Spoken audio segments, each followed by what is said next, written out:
don't see too many like me. Cause I am one of the reasons you do what you do when you wanna be me instead of you. Cause I am still on beat, showing love to the streets. Come on, you know me, cause that's who I am.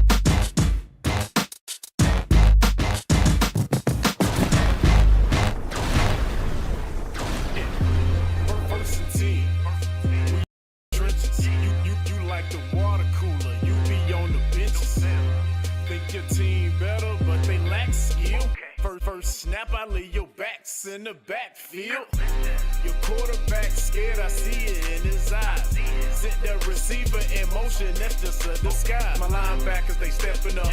Clog a hole, no letting up. Taking on them big blocks. On fourth down, we get big stops. My secondary is balling out. Your offense keeps stalling out. How many yards? Like none at all. Call the special teams, come punt the ball and it's gone. And you never see me fair catch. I get a block and then I'm gone like a Lear jet. My helmet on, pass strap tight. My jersey shining in them Friday night lights. Win, we just came to win. Win, we just came to win. Friday night lights. Friday night lights. Win. We just came to win. Win. We must protect this house. I'm in a huddle talking to the Hawks. We gonna run it down their throat soon as we get the ball.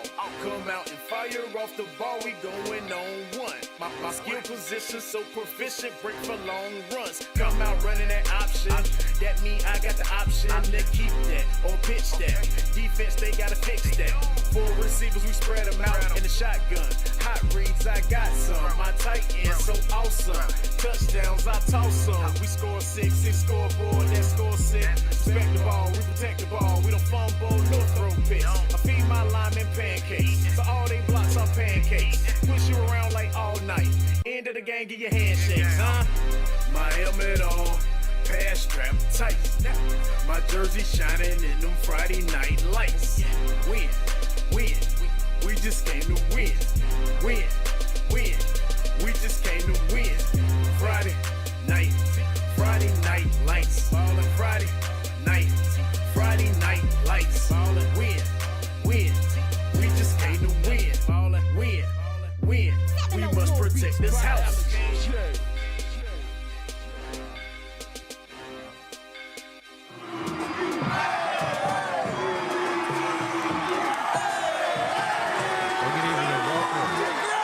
To the Red Zone channel, brought to you by What's Up Shopper, whatsupshopper.com. I'm Kevin Hastings tonight, bringing you live scoring plays from across the area. Let's see if I can hear myself in my radio. Check. Not yet. Let's try that. Hey, there I go. All right, now I can hear me just as well as you guys can hear me, and we are ready to rock. We're going to send it out to the fields tonight. We've got, let's see, games tonight you can listen to. You can watch and listen to East Gaston and Burns. Listen to West Caldwell and West Lincoln, Thomas Jefferson and Cherryville. Hold on, I was listening to that Cherryville game. See if it was, we're going to go in the red zone here in a second at Cherryville, East Rutherford, RS Central, Bessemer City at Shelby, and more here on KTCBroadcasting.com. All right, let's get out to Cherryville. I hear somebody's in the red zone. And so that'll be another medical center pharmacy first down. 10, 15, 17 yards on the carry, Ken. Yeah, it's first and 10 on the 22-yard line.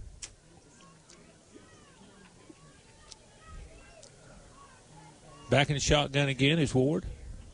Could be a pass play right here. He takes it. He fakes it. And he's going to the corner for a receiver. He's out there, and he's got it. Got it for a touchdown. That's Patterson. Touchdown. Andron Patterson. 15-yard touchdown. 22-yard. 22 yards, I'm sorry. Touchdown pass from Ward to Patterson, and that is a John Brown All-State touchdown for the Cherryville Army. 4 first downs on that drive. And back to try the extra point, Ken. Let's see if that's who that is, Ken. Yeah, here's the Snap, and here's the kick, and it's up, and it's good. That's Asian Farmer. So the PAT is good. It's a Marburger Chrysler Jeep Dodge Ram PAT, and it makes it 7-0 Ironman on the No Malarkey, Mr. Sparky scoreboard. It's a beautiful. And most of those years, the market was like it is now. Highway 18 in Vail, North Carolina. Yeah, now number 30, Ian Queen's coming out for the extra point attempt for the Cavaliers. Yep, he's had a pretty good season. We'll see how it goes here. There's the snap, ball is down, and the PAT is blocked. It looks like, JB, that might have been Elmer Littlejohn that got in there. It was. Number 2, Elmer Littlejohn, able to get in, the sophomore blocking the kick, and that was a big-time block for RS Central, keeping it only 6-0. So let's get you updated on the Stanton Enterprise McDonald's scoreboard, home of those world-famous French fries. RS Central strikes first. They lead East Rutherford 6-0. You're listening to the Rutherford County High School football game of the week. It'll continue in a moment here on Downtown Radio. Why we guarantee our work, our service, and our commitment 24/7 to being on.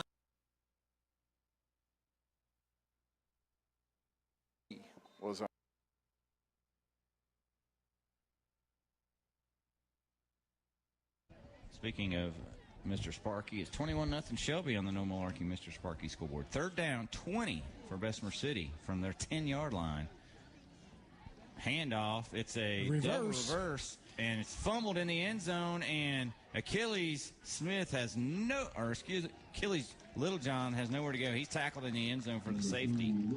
Yep, that was an attempted reverse. They handed the ball to Smith, number 1. He handed it immediately back to, again, that young man's name, I missed it again. Achilles Littlejohn, and there was just no place for him to go. He just about got out of the end zone, but did not. So tackle for safety. That's a 10-yard loss and a safety as well. That's just nowhere to go. And then what happened is he got hit and he fumbled it into the end zone. So when he ran back to retrieve it, honestly, it's a great play for him because that would have been that would have been 6 points. That would have been a touchdown for Shelby. I believe big number 77, Jaden Pierce, reached out and grabbed him when he was about a yard deep in the end zone, and that forced the ball out of his hands. And Pierce was thinking maybe I'm going to get a touchdown off of this, but that ball kind of bounced right up, and Littlejohn just darn near got out of the end zone. He's running around almost at the back of the end zone, and I thought he was going to get around, but he was not able to get out of the end zone. Marcus Smith is going to do the Jam and Jay's Pizza kickoff from the 20-yard line. After the safety, you get either a free kick, punt, or a kickoff from your own 20, and he's choosing to kick it off. On to kick. And now they have switched out. Xander Harrelson goes out on the field. They've moved the ball to the 1-yard line, so will they go for 2 here? Yeah, they've gone with a normal offense here. Allen's under center. Bostic in the backfield, handoff, and he's in. 2-point conversion is good, so with 9:34 to go in the first quarter, the conversion's good. It's West Lincoln 8, West Caldwell 0. You're listening to the Lincoln County Game of the Week.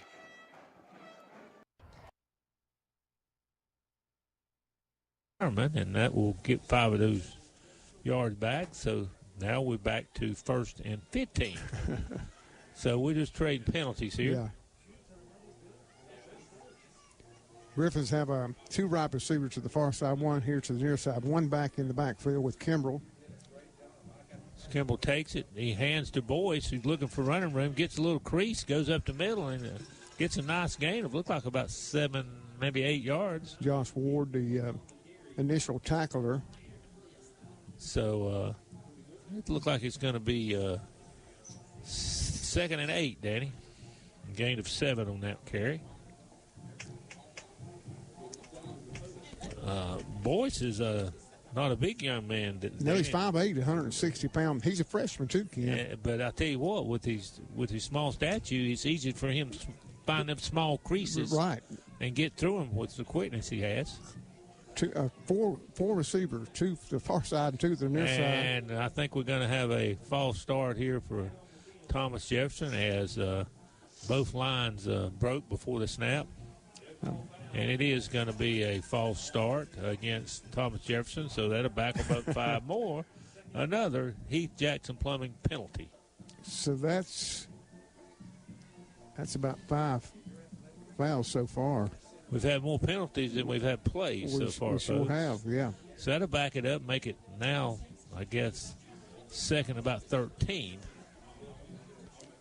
So Kimball takes it, hands to Boyce again. He's coming to the left, looking for running room, finds a crease, and gets up past midfield, and he's got the first down there. He sure does. He'll pick up 14 on the carry. And we spotted, looks like on the actually 48-yard line, 47-yard line of Ironman. And so that's in the Medical Center Pharmacy first down, the first down of the game for the Griffins. 6 minutes, 52 seconds left in the first quarter with Ironman up 7-0. Wide receivers, 2 to the far side, 3 make it, and 1 to the near side. Kimball got it, hands again to Boyce, and he is tackled after a gain of about 5, it looks like. I believe that was Josh Ward on the tackle, Ken. And Boyce will pick up about 5. Yeah, so it'll be second and 5 now for the Griffins. They're on the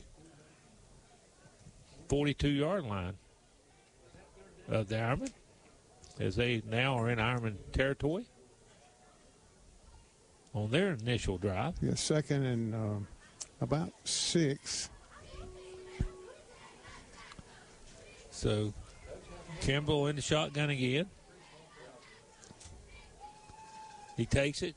He hands it to Boyce on a reverse, and he cuts back, but there's not much there. He may have gained a yard, Danny. Yeah, on the tackle was big number 78, Caleb Hovis. Picked up maybe a yard. Maybe a yard. They call it 3rd and 5. Primarily going with the freshman Caden Boyce so far. They got a lot of plays that they get it to him and let him try to find a crease. And like I say, he's small stature, but he's got some quickness, and he's able to hit them seams pretty quick. Now, eventually they're going to throw a pass. They've split pass receivers out on every play, but they've not thrown the ball yet. To throw it. You're right. 2 receivers to the far side, 1 to the near side. So Kimball in the shotgun takes it, and he's going to hand it off again up the middle. And going again, I believe that's Bryce again. He's got the first down, Danny. He sure does. He'll pick up 5, 10. He'll pick up 12 yards on the carry. I believe that was actually number 2 on the carry. Caleb Hill. Caleb Hill, who is also not a tall back, is a little heavier, but good. Yeah, he's a junior. That's a first down on the 31-yard line of the Ironman. Caleb Hill is 5'9", 210. So, 1st and 10 for the Griffins on the 31. Here he fakes a pass, but hands it again. Here's Boyce cutting back and finds a little bit of running room, but it looked like he stacked up. He may have got a yard on the play. Jordan Lawrence, 6'4", 215-pound junior, key tackler on that play, Ken. I tell you what, Danny, they're doing a lot of fading back and handing it off and faking like they're going to throw the pass out of passing formation, but they haven't thrown a pass yet. It's all been run plays. I've noticed that, Ken. Eventually they're going to put one in the air. They gave him 2 yards on that. 2nd and 8 now for the Griffins. Handoff again up the middle, and that's Boyce again, and I think he's ahead for maybe. He'll get 3 or 4, Ken. Yeah, I'd give him 4 on that play. And got another penalty flag, folks. Well, let's see what this Heath Jackson Plumbing penalty is all about. That may nullify that carry. Officials are discussing it. Glad to have all of you folks listening in tonight. Danny Aker, Ken Link, and here it's on the Ironman, I believe. It's a warning. I don't think it's a foul. It's a warning, bench warning. Okay. So no yardage, penalty yardage will be marked off. So it's actually a warning instead of actual penalty. Yeah. But it's every play they run so far. They this is receivers. Handoff to and hit after a short gain. Oh, he's brought down by a host of Ironmen. Yeah. On the bottom of the pile is big number 78, Caleb Hovis. And they got third down. Danny, I thought this was fourth down, but I must have missed something. So, anyway, third down and 3 yards, it looks like. Fourth down. No, I'm correct. It is fourth down. They've changed the markers. It's fourth down and 3. And whistle, there's a timeout, and we'll take a timeout as well, and we'll be back after this message. Is now hiring. Right now, Bean Construction Company has job open. It's a 9-yard catch from McCoy. You know, Camden McGill got up kind of limp, you know, like he twisted his ankle or something. He didn't look too comfortable. He stays in. And now pre-snap penalty again. Let's see what this one is. This one's an offensive penalty, false start. Yeah, Jock Garnett limped off after that last play, and he's kind of trying to walk it off. Looks like he's got a... And McGill. Maybe an ankle. Yep. So that 5-yard penalty is going to make it 1st and 15. 6:30 to go here in the first half on the No Malarkey Mr. Sparky scoreboard. Shelby leads 30-0. And play action. And over the middle. Pass is complete again for the first down. And that's to Jashawn Thomas into Shelby territory. So the play action gets some guys to bite. And he's hit 2 little slants over the middle now to the Shelby 45. 33-17 plus 5. That's a 22. Call it 21. They back it up a yard. 21-yard reception on 1st and 15. Those last 2 passes have been perfect passes. He's kind of got a strange motion. It's somewhere between a pass and a shot put. Yeah, he does. But it worked. Yeah, he kind of short arms his throw. 1st and 10 at the Shelby 46. Handoff Mason Chastain. He's got a hole up from the secondary to make the tackle is number 23. And that's a 6-yard gain. Jaden Anderson. And both Key and Garnett come in. Excuse me, McGill. Key and McGill come in. Hopefully McGill's shaking off that ankle. Nazir Pitts in at cornerback for the Golden Lions.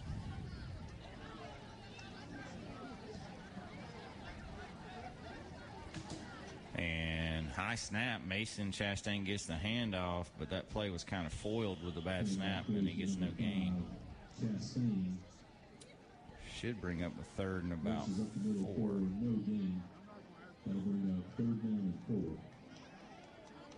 So no gain. It is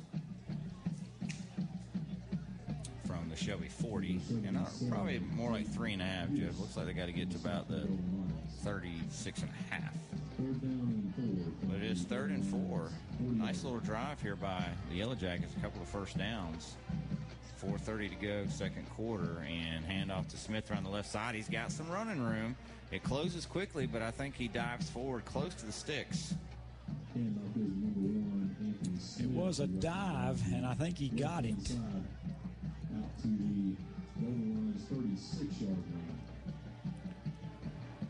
Yep, he gets right to the sticks, and they haven't signaled the first down just yet. In fact, they mark it at the 37, so it's going to be 4th and 1. So Smith gets 3, but that's his best run in a while. East Gaston 14, Burns nothing. We'll keep an eye on that one. 4th down and about a half yard into the neutral zone come the Golden Lions on the hard count, and I believe if they weren't drawn, that's going to give them a penalty a 1st down via penalty, and it sure is. CSI Mechanical, 1st down, the 3rd on this drive, Jeff? Yes, sir. And 2 by pass, 1 by penalty.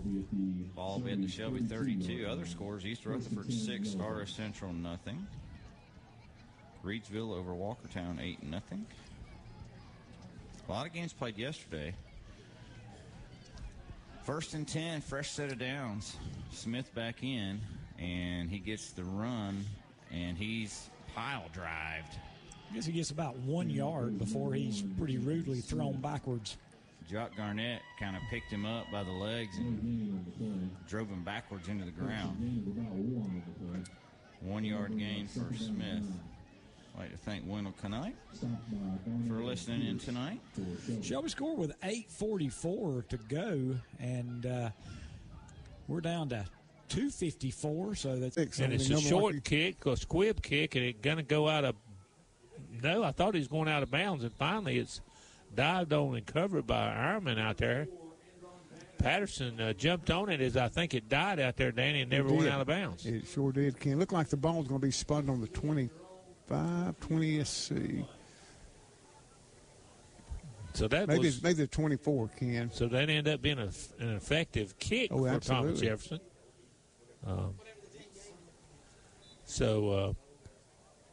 Ironman take over their second possession of the game, 7-6, as both teams have scored on each of their possessions. Ball on the 24, I believe it is. Yeah, it looks like about 24-yard line. So you got Andron Patterson, receiver, out wide to the right. Ward in the shotgun with Moss beside of him. On the other side, it has another receiver. He went to Little John, who was wide open, Jeff, and what did he do? He didn't catch it. He turned and ran before the ball was completely caught, and it literally went right through his hands. And that was going to be a nice gain. If not a first down, it was going to be close. Because he had running room after the catch, for sure. Yeah, there was nobody around him. I don't know how they snuck him into that void in the coverage, but I thought, man, they're going to get a big yardage on that. And you're right, you got to catch it first. So 4th down, clock stops with the incomplete pass with 2:30 to go. Empty set again. 4th and 9. He gets pressure. He steps out of it. He's going to run for it. Now it's a foot race. He's tripped up. Let's get the number. I think it's Cameron. I think it's 15, Cam Tate on the tackle. And that was kind of a first down saving tackle, because if he doesn't hit him around the shoestrings, he's going to run for a first down. Nice open field tackle by Tate. That's just a 2-yard run. But if he doesn't make that tackle, it's a first down. No doubt about it. So 2:24 left here in the first quarter. Shelby has a ball on their own 29-yard line, 1st and 10. What the guy on the change back there wanting to move it. It looked like it could be 2nd and 1, Danny. Yeah. Got a gain of 9 by Sewell on that carry.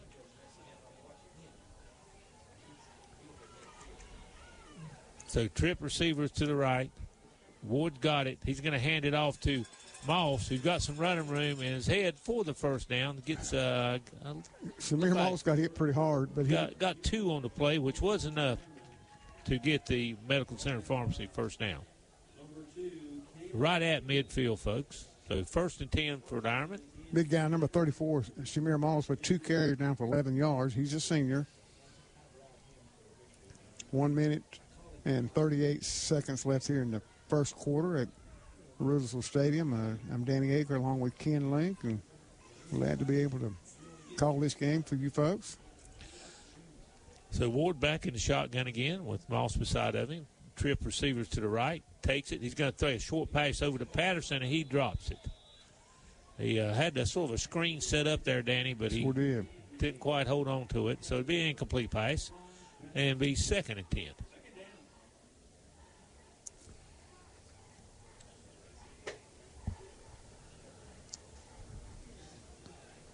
So Cherville, again, they'll put trips to the left side, trip receiver to the left side this time, Danny, with Moss beside Ward in the backfield.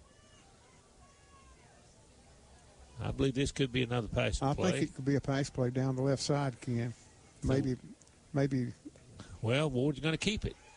He's looking for a little bit of running room and gets ahead for the flag flies. He gets ahead for about 4, but we saw a flag fly in the area that possibly could be holding. Let's just wait and see what it is. I just got a text, Ken, from Jacob Conley. Thomas Jefferson regular kicker Parker Marshall is with the soccer team tonight, so do not have their regular kicker thanks to Jacob, and that penalty, Ken, is on the Ironman. Yeah, it's a Heath Jackson Plumbing holding penalty on the Ironman. We will negate that gain and push him back all the way in their own territory to the 40-yard line. Ironman now being penalized 3 times for 20 yards, Ken. So that'll make it 2nd and 20 for the Ironman at their own 40. Clock stopped at 32 seconds. Yeah, 32.8 seconds left in this first quarter with the Ironman leading 7-6. Back in the shotgun is Ward. He takes it. He fakes it. He's rolling back. He's looking for room. He throws it, and it's a jump ball, and it falls incomplete out here. Good attempt by Sewell, but couldn't quite get there. And it'll bring up a 3rd and 10. Clock stops with 25 seconds in the first quarter. Covered pretty good was Cheryl's pass receiver there, Ken. And Ward under a heavy rush there. Had to rush it and didn't really have a lot there. Right. Good effort by Sewell to try to get it, but he was well covered out here. So 3rd and long here. See if the Ironman can come up with something. Yeah, 3rd and 21, 22. Yeah, right at that. He takes it under center this time, and he's going to give it. And Patterson looking to pass and couldn't quite. No, I'm sorry, that wasn't Patterson. That was Sewell looking to pass, and Patterson couldn't quite get it.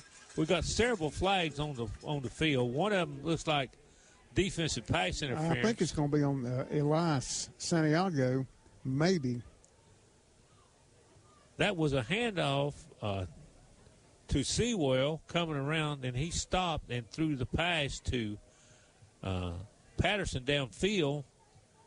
There's several flags. One back toward the line of scrimmage, and there's one in the backfield where the pass was intended. So we maybe double fouls on it. It very well may be. Let's see what the call is. Holding against Cherryville. Pass interference against both of them. So they were all set. So run the play over? I think so. Well, there's 3 flags down, so I don't know whether that was just that's only 2 I saw. So, no, they're marking something off against Cherryville. Wow. So it must have been unsportsmanlike conduct. That must have been, I don't know whether that was after the play. It may have been. That's a 15-yarder, is it not? Yeah, they marked it. Yeah, they're all the way back to the 25-yard line, and they were at the 40, so they just did mark off 15 yards, Danny. Sure did. So we had 3 Heath Jackson Plumbing penalty flags on that play, and it ends up bad news for the Ironman. So I think it's going to be 4th and very, very long. A fur piece. It says 3rd and 35, but I don't know. I think it's maybe 4th and 35 because the unsportsmanlike came after the play was over. So it is 4th down. Yeah. And we are still in the first quarter barely with 20.7 seconds left with the Ironman holding on to a 1-point lead, 7-6 over Thomas Jefferson. So the Ironman 4th and 35, obviously, Coach Pruitt is punting situation. I understand what Coach Pruitt is discussing. Is you had offsetting penalties, and you had another penalty So if that's the case, maybe it should be third down. I would offset and you play and you penalize them. Yeah, I would think third down. I would think it'd be third down instead of fourth. But anyway, I don't think he's going to win this argument. He's doing everything he can to win. He's making his case out there, but I don't know whether they're buying it or not. And the head official with the white hat is nodding, yeah, okay. Yeah, I think he's saying, yeah, I heard you, but it's not going to change. No, that's what happens a lot of time. And I don't. So. Well, if it is. Well, now they've changed it, Danny, and now they're saying it is 3rd and 35. So maybe Coach Pruitt won his argument. I think so. But do you have a 3rd and 35 play in your pocket, Danny? It's a pass play. One you pull out of a. All right, here we go. All right, here it comes. Ward throwing deep. He's looking for Sewell. He got him open, and he can't quite get there. Wow. Just overthrew him by one step. Wow. He had in a long-term game like this. Back down to the action, and a great job by the defense. We got a loose football. It's picked up at the 11-yard line. RS Central's defense popped that ball loose out of Pinkerton's hands, and this is a big opportunity for the Hilltoppers. They're going to have it inside the East Rutherford 10-yard line. Yeah, that's exactly what the Hilltoppers needed, able to create something. Their defense, their offense have been stagnated most of the first quarter there. But, man, this is a golden opportunity for the Hilltoppers to punch it in. You have got to get points right here. You've got the ball 1st and goal at the 7-yard line of your opponent. That is the first turnover of the night for East Rutherford. There's already been 2 turnovers in the first quarter for the Hilltoppers. They had a fumble on their very first drive, and then a couple of drives later they had an interception. Now let's see that their offense can make this happen.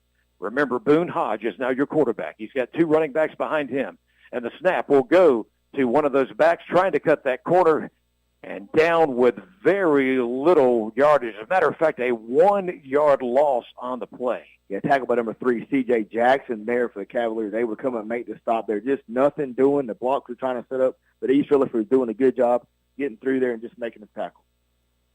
McIntyre, I believe, was the running back that time, and he just slipped, and then he took a hit as he was going down. No flag on that play. The young man's okay, but the bad part is that they did lose a yard, so now it'll be 2nd and goal from the 8-yard line, and this time we will see Boone Hodge go under center. They're tight here in the formation, and trying to run the big man up the middle, it's not going to work. Going backwards is Marcus Hooper, no gain. Yeah, host of Cavaliers in there as well as number 1, Zaylen Watkins. He has really made his presence known tonight for the Cavalier defense there. Now 3rd down now. What do you do if you're Hilltoppers right here? I think you got to go to the far side of the field, try to get a man-on-man, and let's see if we can make a guy miss on the outside edges. Because going inside has not worked so far for them. They have to try to get to some kind of swing pattern to the left-hand side of the field and see if they can punch it. I totally agree, but I believe whoever's got the ball, especially if it's the quarterback, I don't want to see one of those crazy pitches because sometimes that gets RS in trouble. And it doesn't appear that will be what they'll think about. Hey, we've got somebody jumping off sides. Was East Rutherford the guilty party? It looks like they will be there. It'll be half a distance to the goal line. That's exactly what the Hilltoppers needed right there. Now they've got 3rd down here. Let's see what their call is. They don't punch it in over there. I'm sure they're going to go for it on 4th down as well. 2nd penalty of the night. There's been numerous ones against the Hilltoppers, but I believe unofficially that is only the 2nd one of the night for East Rutherford. Let's see what Boone wants to do here. He's under center. We're watching Marcus McKinney. He went back to talk to his fullback. Now he's back up on the line. Now he's going to the backfield. There is that high pitch. He's got it. Can he cut the corner? He breaks the tackle, stretches out. He may have a touchdown, but apparently will it stand? We've got flags all over the field. Looks like there's a BAM LLC penalty flag down on the field there. What will be the call will be. Let's see what it's going to be. Crucial is a holding the call against the Hilltoppers. Let's see what the call is going to be, though. Maybe it's a face mask penalty against the Cavaliers. They're working it out right now. Let's see momentarily what the call will be. Let's give Marcus McKinney, if this stands as a touchdown, a lot of applause on what he just did because he had to take a tackler with him, and he stretched the football out to break the goal to break the plane. Looks like it will be a face mask call against the Cavaliers. Looks like that touchdown will stand. Oh, man. They have not called it yet, but it is now getting called. They will take it on the kickoff there. Now, Hilltoppers and Cavaliers tied at 6. This is a big moment in the game, and East Rutherford has a chance to take the lead. And let's see if they can do so right now, as they'll have Marcus Hooper come out. There's we've got a loose snap, and they're not going to be able to get anything out of this. We've got a loose football. The kicker, who is actually Reagan Holly, got on top of it.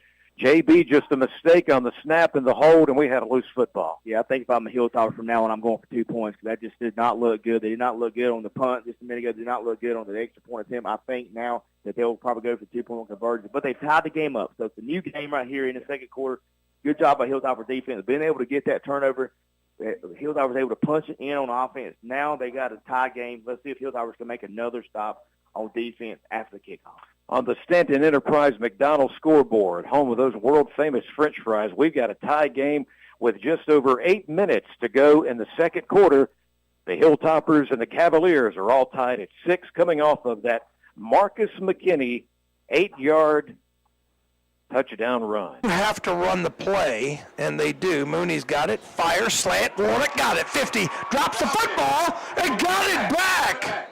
Ooh. I tell you what, he's got a rabbit's foot with him tonight, because that ball bounced right back up into his breadbasket. That was a catch and a fumble, and advances it to the 41-yard line. So 13 plus 9, 21 yards. Wow. That's going to be the end of the quarter. So we're going to be right back. It's truck season at Marburger Chevrolet in Shelby. Come sit to do 2023 Chevy Silverado 1500 Crew Cab RST.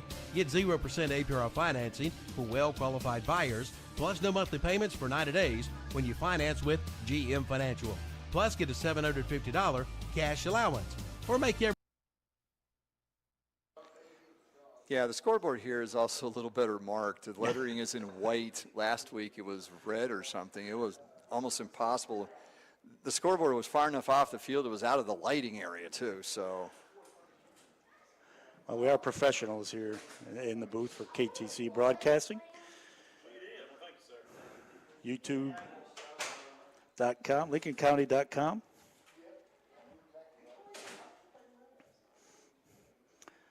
So the timeout is over. Wes Caldwell is back on the field.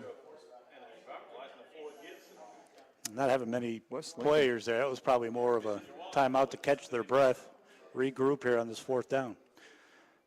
So West, late out of the referee has started the play clock. West is still coming out on the West Lincoln. I've got to be careful tonight. They are both West. Go West, young man. Can't lose tonight. Allen keeps it, just goes right behind center, and he's into the end zone. Touchdown, West Lincoln. Another Whitetail Properties touchdown for the Rebels. Again, one of their favorite plays is just, it's not really the tush push that the Eagles run up in the NFL, but this was just get behind his interior line, behind his center, Harrelson, and just follow him straight into the end zone. So Winix has scored the first 2, and now Allen gets in the score sheet. Uri on to attempt the extra point. Snap, hold. Kick is up, and this one's going to be pulled a bit to the left, no good. So with 11-12 to go in the second quarter, West Lincoln is now ahead 21-0. You're listening to the Lincoln County Game of the Week. 23 plus 9 seconds. That one termite and pest control before purchase. And 32 seconds. And they're going to try to get it back. I don't know. I just wouldn't give up on the PAT just yet. You find yourself chasing points. And yeah, we're going to take a timeout, so we'll take it with them. We'll be right back.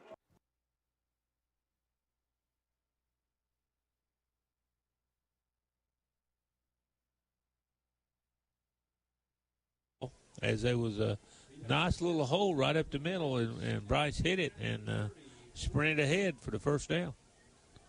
So it's 1st and 10 on the 34-yard line of Cherryville. Yeah, they've got more first downs now than with Cherryville the Griffins are tied with the first downs. 4 receivers, 2 to the far side, 2 to the near side. And Kimball takes it again, and the ball was fumbled and scratched for it. Let's see who recovered. It was fumbled on the handoff as he tried to get it to Bryce, and it's covered by the Griffins, but it will be a loss on the play. Yeah, big number 78, Caleb Hovis, was just scratching for it, but yeah, he tried to hand it off to Boyce. Yes, he did. It's a mishandle on the handoff, and thankful for the Griffins that they were able to fall on it and not lose the turnover there. But they lost about 4 on the yards, play. they sure did, Cam. So it'll be 2nd and 14 now from the 38-yard line. There goes the receivers again. 3 make 4 receivers. And here's a handoff to Boyce up the middle, and he still going, but he's going to get a gain of maybe about 3 or 4. Yeah, gang tackle. 21, David Hale, number 6, on the tackle, along with Weston Bowers. So it's still going to be 3rd and 11 for Thomas Jefferson on the 35-yard line of Cherville. Yeah, Caden Boyce, we already can see that he's the number 1 running back for them. He has 13 carries for 59 yards here in the first half. Clock under 9 minutes. 7-6 score. The Ironman leading on the Noble Malarkey Mission Sparky scoreboard. So the Ironman, important play here is Ironman trying to stop Thomas Jefferson on this 3rd and 11. Well, they'll be in 4-down territory for sure, Ken, if they don't make it Back here. to pass. He throws it, and it's a little screen pass out to, I think it's Boyce again, and he is dropped after a short gain of maybe about 2 yards. Let's see what they get him here, Ken.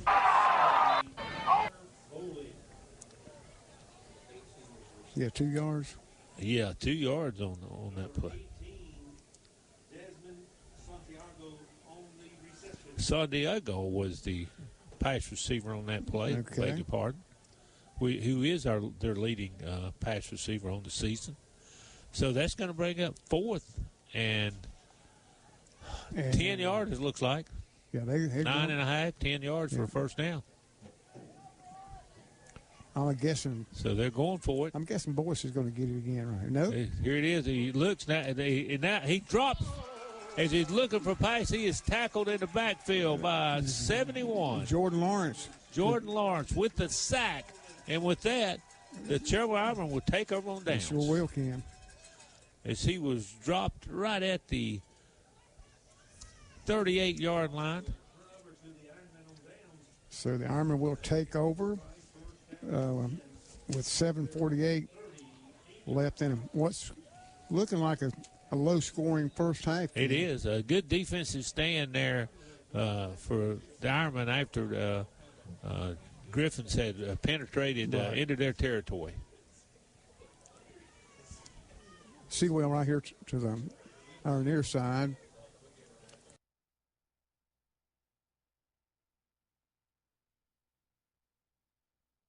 With a run. How? I mean, what, they give him 10 yards on the run? Wow. Oh, my goodness. That's a camper's in penalty against the Bulldogs. Unsportsmanlike conduct. So that's going to move it all the way down. Look at this, Robbie, all the way down. Well, how's it to the 14? It's supposed to be half the distance. Unless it was at the 28. What'd you give him on the run, Joe? 10 on the run, 15 on the penalty. Well, I gave him 10 on the run, and, you know, if it's 15, it's not supposed to be, you know, well, I guess. I think it was supposed to be at the 16-yard line. I think they got it spotted wrong. It's supposed to be at the 16-yard line. It was at the 31. They moved it to the, well, okay, whatever. So Sherrill's got it. He's pump fakes. He's going to tuck and run. He's got room, and dragging tackler still on his feet. Good power run there. He'll get it to the 8-yard line, gain of 6. And again, we see how tough he is to bring down when he decides to run with the football. I'll tell you what, man, you nailed it when you said the short field makes it so much easier to play. Yeah, you play with more confidence on the short field. So it is 2nd down and 4. I'll tell you what, he's taking some shots, though. Mm-hmm. He's a big kid, though. Looks like a little gimpy there. I think he's okay. And I'd be, there's 14 on the field. I don't see him here. I'd be looking for him in this situation as quick throw out in the flat and knocked to the ground quickly is number 2. And Wilson with the tackle is Jace Rowe, who's been doing a good job on special teams. It's knocked down at the 6. Gain of 2, 3rd down 2, Robbie. It's a big play here for the Burns defense. You're right. It is a big play for the Burns defense. As it's 3rd down and 2.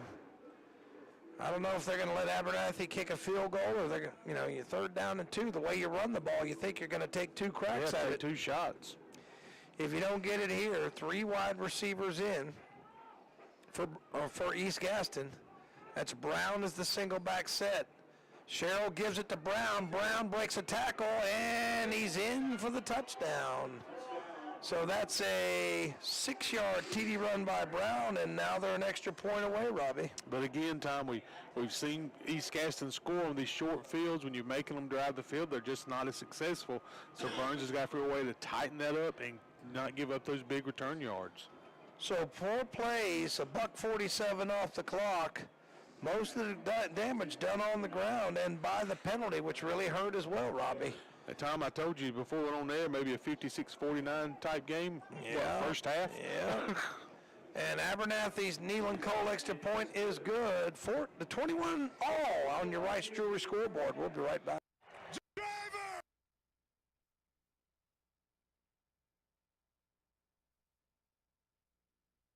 And providing the highest 38 yards, their 5th touchdown, 71 yards in only 59 seconds, and their last touchdown, 16 seconds to go 50 yards. And so it's definitely been a big play offense night for Shelby. Some of the big plays have been on the ground. Some of the big plays have been through the air. Shelby has a total of 7 first downs, 2 of them due to penalties. They have been guilty of 6. With 7 minutes, 14 seconds left on the scoreboard, Ironman have a 7 Thomas Jefferson Griffins, and they have the football, Ken, do the Ironman. But they got a 2nd and very long, Danny. They do, and 2nd and looks like 21, 22 yards for first down. Back in the shotgun is Ward. He takes it. He's fading. Oh, he's under heavy rush. Now he throws it, and he just throws it away because he had nowhere to go with that. He does, and I don't reckon they can call that with nobody in the vicinity. No, I don't see a intentional grounding. No, I don't either, Ken. But there was nobody in the vicinity, like you said. So that'll bring up 3rd and long on that incomplete pass. Yeah, the line on both sides are not giving the quarterback Ward. No, he had a complete breakdown on that one. He had 3 or 4 coming after him. And all he could do was fade back and then throw it away. There's some pretty big guys on that Thomas Jefferson line. And yeah, they are some good size. They're beating some of the Cherville offensive line. So 3rd and 21 for Cherville on their own 43-yard line. Oh, another bad snap over his head. He picks it up. He's throwing it downfield and out of bounds. Again, Danny, a bad snap. It went about 5 feet over his head, and he does get rid of it. But that'll bring him 4th down and 20-some, and Ironman will have to punt it away. Punt it away. You're going to have to. Yeah, I don't think you the back to punt will be Ironman. And we've got a loose football, and the ball is still loose. And the Hilltog picked up at the 25, 20, 15, 10, tackled at about the 2-yard line. There's another loose football. Who's got it at the 1-yard line? Whoa, Jalen Watkins fumbled the ball. He was almost ready to score. Wow. Back, and then Hilltop would take over after that crazy play that just happened. Paul, you want to try to explain it for all our listeners? This is turning into a wild game. It looked like it was going to be another Cavaliers touchdown, it was another one of those pitch plays that didn't go well. The loose football was picked up, just inside probably around the 25-yard line, between the 25 and 30. Cavaliers almost take it to the house, but Hilltopper, as you said, gets his hands on the ball, and he gets on top of it. What was that? Is it the 1-2 yard line? Yeah, it looks like he called touchback. That was not the call it's going to be. It looks like the Hilltoppers will take over at the 1 yard line there. They need to try to get some positive yardage and not turn the ball back over to East. Man, the turnovers have been a part of this game tonight as well. Do have a big update on that Chase Polk County game. Chase on top of that game, 21-7. Hey, that's great news so far tonight. And not surprised by Chase. Played well against Brevard last week, taking care of business at Polk County. They know that is critical to any type of chance of getting the playoffs tonight.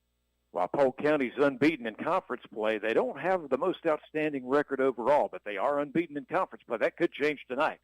This appears to be a quarterback keeper running straight ahead for very little yardage, and they're still deep in their own territory, maybe at about maybe at the 3 yard line now. Really, really close to the end zone there. It's really hard to see. I don't think it's at the 3. Looks like maybe about the 1.5. Looks like what it's officially going to be marked. Do have an update for a conference game tonight. Brevard on top of Pat, 22-0. Chip Carter is in the booth with us. He'll join us during the halftime show and will be with us for the rest of the broadcast tonight. He's a part of KTC Broadcasting from location to location each week. Here's a pass play, and it's going to be underthrown at the 10-yard line. Trying to get something going in the passing game, nothing going, however, and that stops the clock. So I'm not sure how to call right there. If I'm the Hilltoppers, now it sets up a critical third down. You do not want to give East good field position right here before halftime. The sophomore wide receiver, St. Wilkins, was the intended receiver, and again, while he was open, the ball was just well short. So this is going to be a dangerous situation coming up right here. By the way, we're at 3:28 to go in the second quarter. And on the Stanton Enterprise McDonald scoreboard, it's a 1-point lead for East Rutherford of 14-13. And a big play coming up here from around the 2 yard line. Here's a pitch and trying to run up the middle, breaking tackle after tackle, and maybe a first down to the 12-yard line. That is McIntyre. Yeah, really close to the first down. Looks like they're going to be a little short. It looks like 4th and about a yard.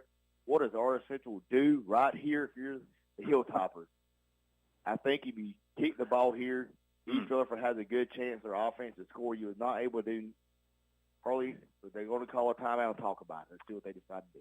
Yep, we've got a timeout in this game on the Stanton Enterprise McDonald scoreboard. 3:15 now to go until halftime, and it is East Rutherford 14, RS Central 13 on the Downtown Radio Rutherford County High School football game of the week. To their less than sharp. A lot of the plays have been to the left side, so I think maybe they've seen something.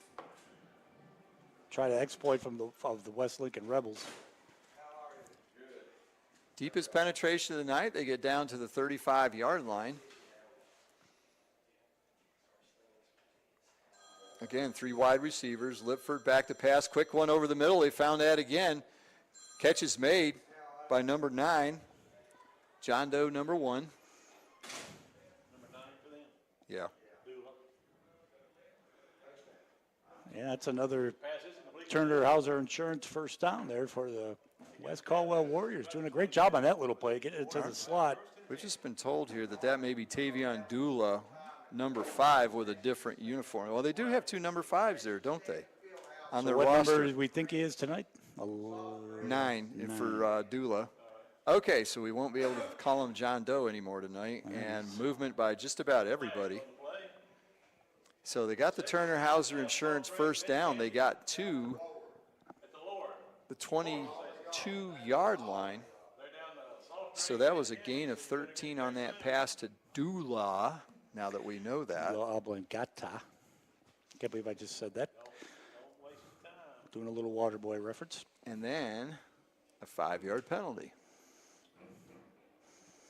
5-yard penalty, first down and 15. We've had a lot of 5-yard penalties tonight. Lifford in shotgun, takes a snap, looks downfield, steps up, throws towards the end zone. It's caught. and he walks into the end zone. Touchdown, Wes Caldwell. That's Tavian Dula, if that's number 9. So now we're calling the right person at least. Dula takes the lift for the pass in for the touchdown. Yeah, I think Fanshook wasn't really sure that there was somebody short of him. He had to sort of receiver out to the sideline, and then Dula just kind of cut in front of him to make that catch and walked right into the end zone. Well, coming off the line, they had 2 receivers over on the left side, and they never got more than 3 yards apart from each other. They kind of ran down the field together. West Lincoln had a player screaming over trying to make the interception but missed. So it goes as a 22-yard touchdown. Jacko Castro on to attempt the extra point. Hold by Micah Simmons. Hold is good.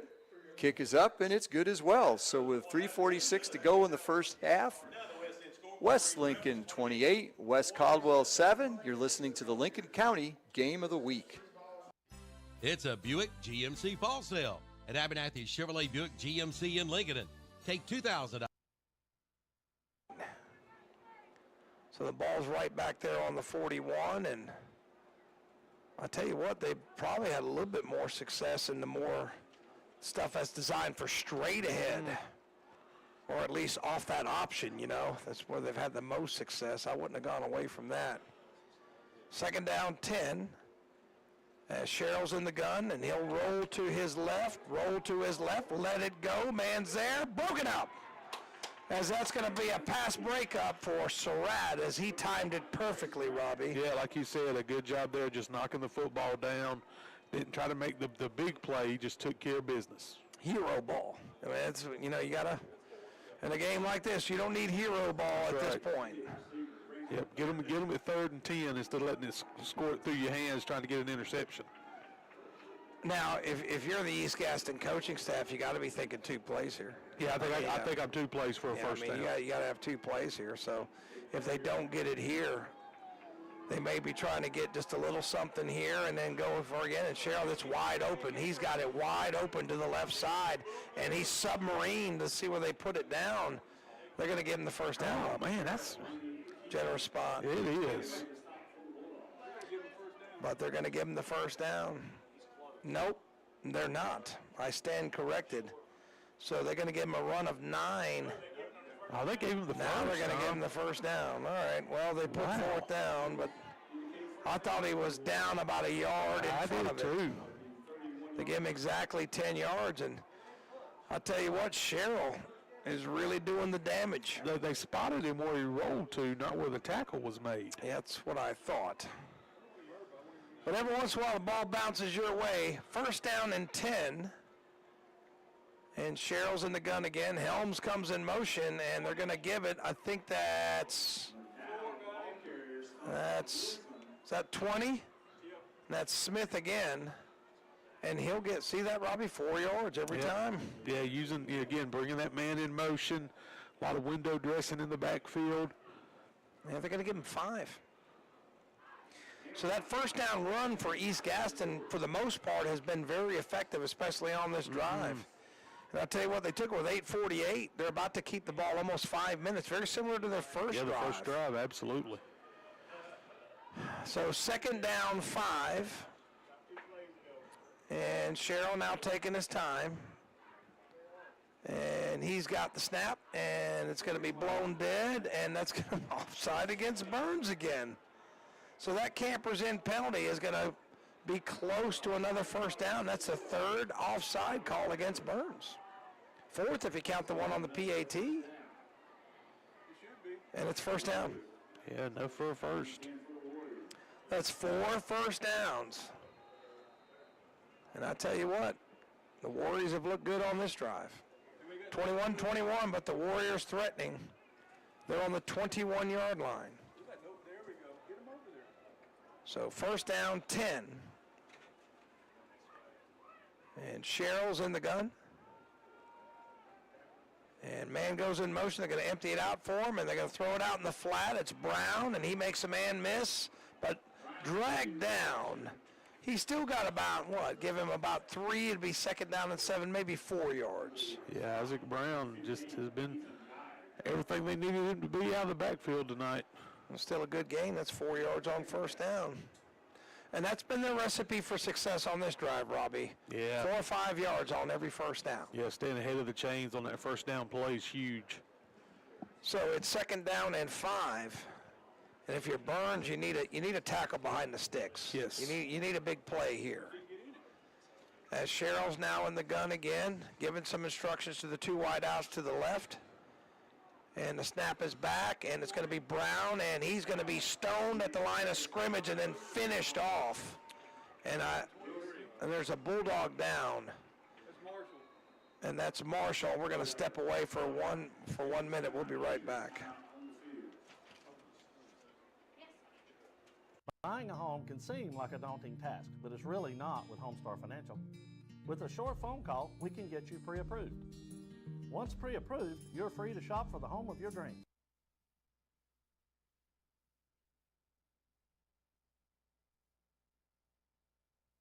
Yard, but enough for the first down.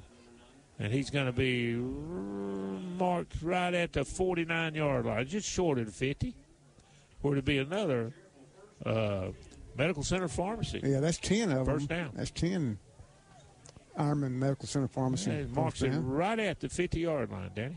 So, 50 seconds left on the clock as that out-of-bounds play did stop the clock. So, Ironman right at midfield, hoping to get more. Here's a handoff to Moss up the middle. Somebody got him by the jersey, and finally they pull him down. Well, they never did pull him down, but they pulled him back. They pulled him back about 5 or 6 yards, but they never got him down. But they'll award his forward progress. Forward progress will be right at the line of scrimmage. Yeah. So a lot of action there with no gain. Clock is running now with 1.5 minutes left in the first half. Again, Ironman leading 7-6 on the Noma Larkin Mrs. Sparky scoreboard. Ward back to pass, looking for receiver. There's a flag. That could be holding. And now there's another flag. And the pass is thrown out of bounds, but there's 2 flags back here, Danny. Holding against the Ironman.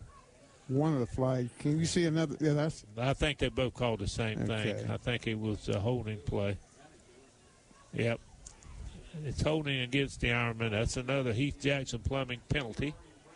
And that'll back them up. That's 60 yards, Ken, of penalties.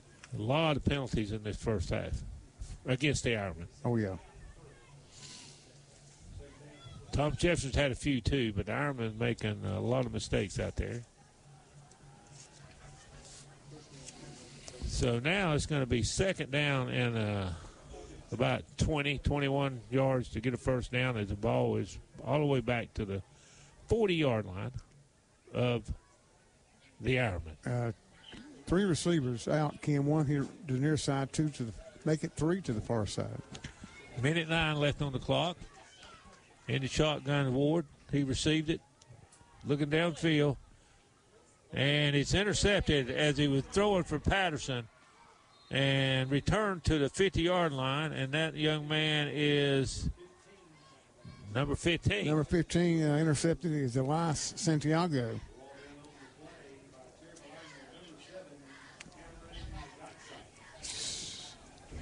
And so there were some penalties on the field. Let's see what the call is. Well, are there going to be a penalty after the play, Ken? It might be a unsportsmanlike. I didn't understand. It's Thomas Jefferson. They're marking off 50, make it 10. They're marking off. You're going to mark off another 5. That's 15 yards. Yeah, they're marking off 15 yards. So the play is an interception, but there was a penalty after the play ended, which is going to back up Thomas Jefferson. So they'll take over, but they will be starting from their own 35-yard line instead of the 50-yard line. And I've got them with 2 timeouts. So another Heath Jackson Plumbing penalty flag there, and this time it hurts Thomas Jefferson. We only got a minute and 1 second left in this half, Danny. Yeah, plenty of time enough to get a pass off or two, Kim. Yeah, I wonder if they'll I think they'll keep it on the ground, try to play it safe, because they get they'll receive third quarter kickoff. Yeah, start the second half. They'll receive the kick. Well, they're going back to pass. That shows what we know. Throwing it deep, and got a receiver out there, and he's got it. It's a touchdown for Thomas Jefferson. Oh my goodness! Wow. Can you get the yardage? I'm trying to get the kid's number. Yardage is 65-yard touchdown pass. Jeb Rollins. And also who is it? Lineberger? Who is 11? Who was number 11 is Jeb Rollins. Okay. Number 11. Beautiful pass. Hit the guy right in stride, and he caught it and had enough speed to take it to the house, Danny. Wow. As he had a step or two on the defender. And that puts the Griffins up, and they're going for the 2-point conversion, and they get it. And Kim, the ball carrier there. Is that I missed that pass play, Kim? That was a running play there for a 2-point conversion, and so the Marburger Chrysler Jeep Dodge Ram 2-point conversion is good, and with that, Thomas Jefferson goes on top, 14-7 on the No Malarkey Mr. Sparky scoreboard.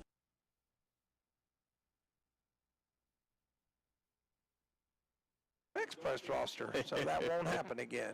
4 wide receivers in for Burns. Mooney's got it. He's got time. Lets it go deep into double coverage, and Surratt comes down with it. Or is it Goolsby? That's 19. Surratt comes down with it at the 49-yard line. What a catch by Kamari Surratt. What a throw by Mooney. What'd you give him, Joe? So that pass up to the 49-yard line, what's that? 34 yards. So big pass play and a Falston Pharmacy first down. Mooney's got it. He's going to roll. He's going to roll back to his right. He's going to let it go. Man's there. Warlick incomplete, though. Missed him. So that one's incomplete. So that's all the way to the 49-yard line. So I guess that drive started at 16, Joe? So Burns took it on their own 16 and get a 34-yard pass play to get it into plus territory. Incomplete that time. And I tell you what, Robbie, they've abandoned the ground game. Yeah, they're going to the air right now, and so far it's working. Again, if this pass continues to work, it's going to loosen, I think, the ground game up for you. Right now, continue to attack East Gaston over the top. 1:37 left to go on your Rice Jewelry scoreboard. You're listening to Burns Football, brought to you by West End Sales. Mooney now empties the set. He's got it. He looks. He fires. Caught. Nice catch there by Graham Warlick. Give him 12 yards and a Falston Pharmacy first down. Again, no timeouts for the Bulldogs here in this drive. So they're going to have to hurry. 1:32, and clock will wind. 2 wide receivers left, 2 to the right. Mooney gives some instructions, claps the hands, has the football. He looks, he pump fakes, he lets it go. Man is breaking free, but incomplete. So incomplete there, and they'll bring up second down and 10 with 1:14 left to go here in the second quarter. Yeah, really like that play call, though. Attacking them over the top. I'll tell you what, though, that is tough if you're East Gaston. 13 plays, no points. Nothing to show for it.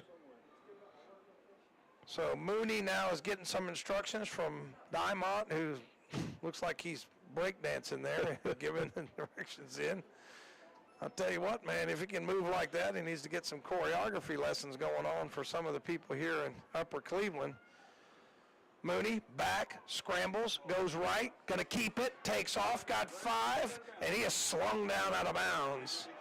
But he's out of bounds. Fans want a flag, and David Devine is not happy. He is beside himself, thought that should have been unnecessary roughness. It's going to go in the books as a 5-yard run. Was a little rough. Yeah, it was You talk about your quarterback taking a shot. That's a tough one on the out of bounds line. I'll tell you what, Coach Devine had the hat off screaming. And I can't say I blame him, but, you know, it looked like he just took him to the ground rough. You know, I don't know if it's enough for a penalty. Might have thought it was out of bounds. And play clock down to 7, so they're going to have to get this off. Minute 4 left to go. Mooney's got it. Play fake, steps up, and he's going to try to run it. And he's got the corner. He's got 5, 10, 15, runs out of bounds. That's a Falston Pharmacy first down. See Ben Mooney there, speed coming into play there. Good run there, good decision. From the 33 all the way, where are they going to put this down? To the 20. So that is another run of 13 yards, and Mooney's the leading rusher. I'd really like to see him pop Jeremiah Norris on a run here. They may have one timeout. We got any timeouts, guys? No, we're out. No, okay, we're out of timeouts. So thank you to Coach Beaver and the gang here in the box, Tony Beaver. So it is triple wide receivers left, one to the right. And Mooney's in the shotgun, and he's got it. He's going to roll. He's in trouble. Lets it go. Well, that's probably going to be out of the end zone.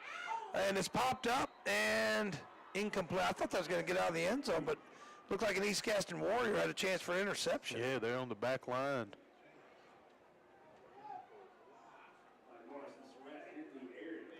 That's 8 plays. And I tell you, Tom, though, you got enough time. They're dropping so many guys. I would just about run something to the sidelines with Norris. Yeah, I mean, if you ran the ball, you'd have to get up and spike it. Now it's 4th down if you don't get it. You know, that's the only thing here. You might want to do it on 1st down, but 2 wide receivers to the left, 2 to the right, and Mooney's in the gun. And he claps the hands. He's got it. He's got a little time. Fires over the middle into traffic, incomplete. 3rd down and 10, Robbie. As that looks to me a lot in a high traffic area. Yeah, I think, again, even throwing the football, I think I'd look for something along the sidelines here. Try to work towards this 1st down. You still got enough time. You got some plays in your pocket. So. Yeah, I mean, you did hit, you know, as far as I know, that might have been the first extra point we've hit all year. I don't know if they're going to try a field goal. I would be inclined to say no. But 3 wide receivers left, 1 to the right. And it's, that's 6 back there. I think that's Goodson is the tailback. And Mooney. We just went delay game. And we just got to delay a game, but that's a campers in RV penalty. Back Burns up 5 more, Robbie. Yeah, there you were with no timeouts. A little late getting the play in, and there's just really nothing you could do. No, nothing you can do there, and I tell you what, that's tough as Norris is going to come back in, and that's Goodson coming out. So 3rd down, 15. As both teams here at risk of long drives and no points, right? Yeah, absolutely. So Burns, 3rd down and 15. Mooney's in the gun. He's got it. East Gaston coming after him. He steps up, corner of the end zone. Man's there, knocked away. Safety came over and knocked it away. It's just a nice play by the East Gaston Warriors. Yeah, good play there by the safety. And that's what he's supposed to do. Now it's 4th down and 15, and there's no way you're going to try a field goal, so I don't know. They're still coming after him pretty good. I wonder if they could slip somebody over the middle, a little slant, a little screen. Little screen pattern. Put one of your guys in space. He's got to get a 1st down, though. It's 4th down and 15. Johnny Johnson in the game at wide receiver there. And it's both defenses have kind of settled in a little bit here and at least put an end to drives. And it looks like East Gaston on the verge unless Burns can convert a very difficult 4th down 15. Mooney's got it. Play fake. He's going to roll to his left. He's still rolling. He's going to try to take off and get it himself. And did he get it? I don't know. He did not. Yeah, I don't think he did. He did not. He got to the 12. He got to the 13. He got 12 yards, but not enough. And that turns it over on downs. So Burns with a 1, 2, 3, 4, 5, 6, 7, 8, 9, 10, 11 play drive. No points. So two teams that drove the length of the field pretty much and just came away with nothing. Yeah, it's tough. It's tough. See what East Gaston elects to do here. Well, you know, you're backed up deep, and your best play has been a number 7 run, you know. Right. So, you know, we did see McDowell got loose, and like I say, I'm sorry, cards and letters to his family. It was Smith on Max Preps. I apologize. He's going to take a knee. Don't blame him, and that's going to go in the books as a 4-yard loss, and that's going to do it. So we're going to step away, and we're going to have the Marburger show, and Joe will do the stats.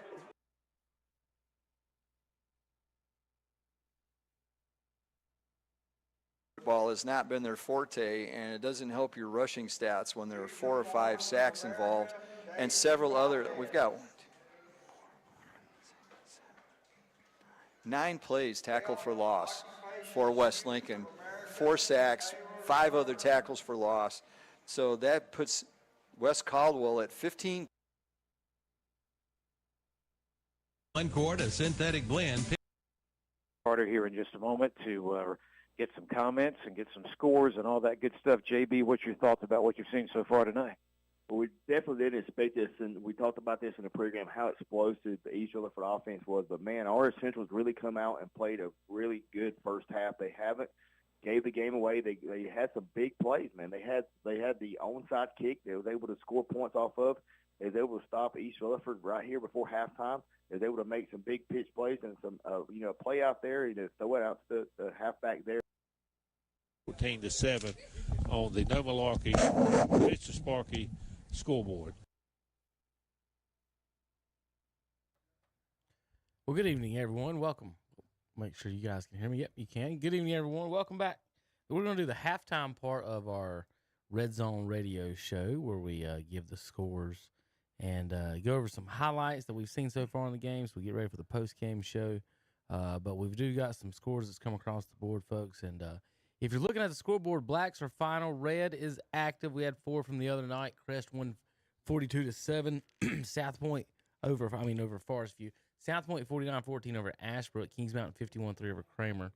And North Gaston with the upset of the week so far, 21-14 over Huss. Game of the week on KTC, we thought it'd be halftime 21-21 East Gaston and Burns, folks. You can watch that live on YouTube. You got to get over and watch that, right, Dennis? We're going to show you as much as we can here, but don't miss a snap by turning over to their channel, Dennis. You can watch the Bulldogs. That's right. Oh, on 3. Yeah, there you go. And this week we have a special for you. We have Tom Sinafani and Rob Roop. Yeah, Rob Roop is out there in Lawndale tonight getting to see some Bulldogs, and he don't get to see East Gaston much doing Crest and those games over there in the Big South. Lincoln up big on East Burke now, 38-14. We got highlights of that game. Bandy's 21-6 over Newton Conover. Bunker Hill 21-9 over Maiden. Chase 21-7 over Polk County. Rivarn 35-0 over Patton. And Lake Norman Charter 48-0 over Union County. Hickory's up big on West Iredale 44-13. Statesville's up big on North Iredale 48-14. Reality coming back to Iredale County. Ford down big to North Lincoln as expected in that game. Then we got a bunch of other big 1A school and 3A games. They're on the bottom of the screen. Let's see, Dennis. Let's get some highlights going. How about all that? right? And see what want to see some action there. Want to see what we can find over here on the highlight machine. All righty. So we need to go to our Twitter page, folks. If you want to go to that, check out. We're going to start with Shannon Allen over in Shelby tonight. He's got the Bessemer City Shelby game. Is it almost over? Are they over? Really? Oh, so Bessemer Shelby's going to... Yeah, that's fine. Just let me know. We'll tell Tom. So Burns and Shelby's wrapping up early. We're going to... Third quarter. He's wrong on that. Almost wrapping up early. They're in the third quarter. But we'll probably send that the end of that Burns game on WOHS.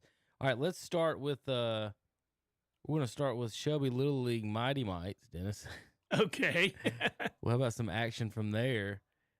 Shannon got some highlights this weekend We'll pull that for the folks at home. So let's go here. So here's some Mighty Mites. Turn on there. I wonder if we got some audio of that. Let's see. Yeah, I've got audio.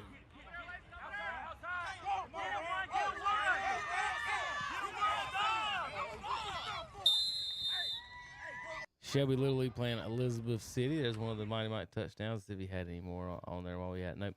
All right, let's go back. We're going to start here. This is Shelby and Bessemer City. Let me get adjusted exactly how I want it for the scrolling. All right, KTC Broadcasting. What's up, Shopper? Shannon Allen does our Twitter on his feed. That's Gridiron CC, as in Cleveland County. So Gridiron CC to follow Shannon. This was. Let's see, we get some sound on these. How about Farmer to Eli Falls for the touchdown? That made it 7-0 early on. Touchdown, go to the Lions.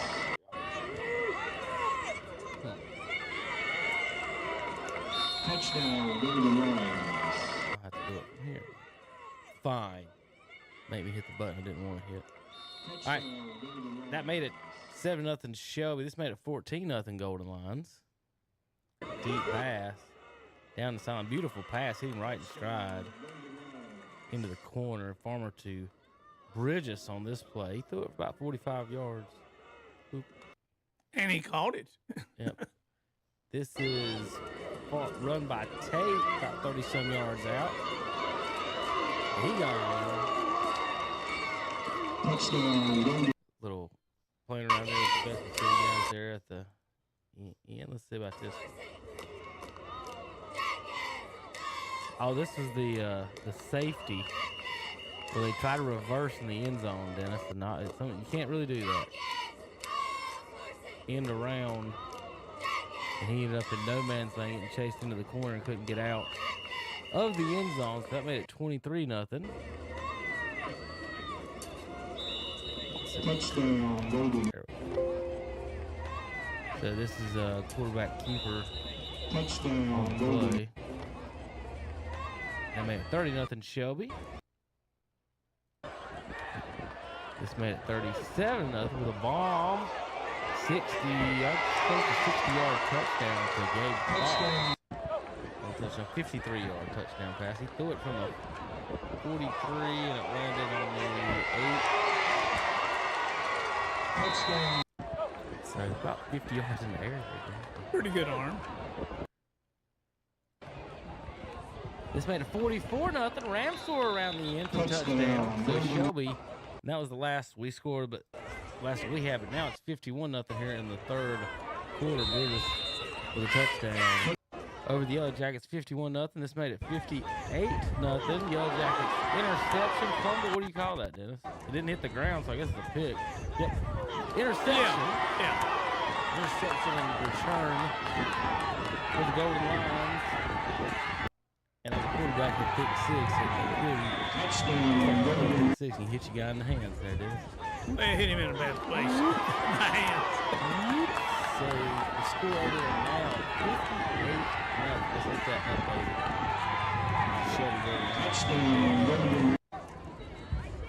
Over the rest of the Yellow Jackets. All right, now let's get over to the What's Up Shopper Twitter page. Okay. And then we'll show you the rest of the highlights in the air. We got a bunch of different teams to cover tonight. So we got a bunch of highlights tonight. So this is gonna be a fun night. Got some good shots I've already seen come across the board. We're gonna start over in Cherryville at senior night as the parents out on the field seeing their youngins. All right, West Lincoln going up 7-0 against West Caldwell here.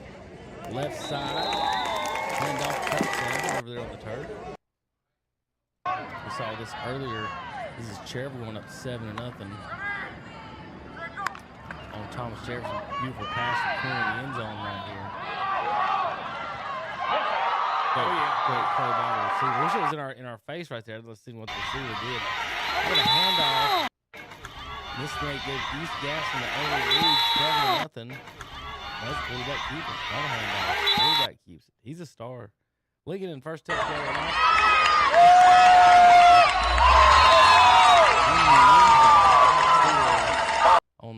turf, and then our camera guy had trouble getting his camera oriented. They went up 14-0 on that one. This is West Lincoln going up 15-0 on West Caldwell. Looks like Jalen Winnick for the touchdown. And Winnick puts it back to Winnick.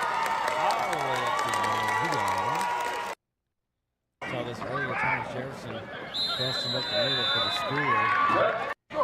Made it 7-6. Cut the lead at Sherrill. Missed the extra point. We're 5 for Lincoln on the touchdown pass from Boss. Let's see what happens.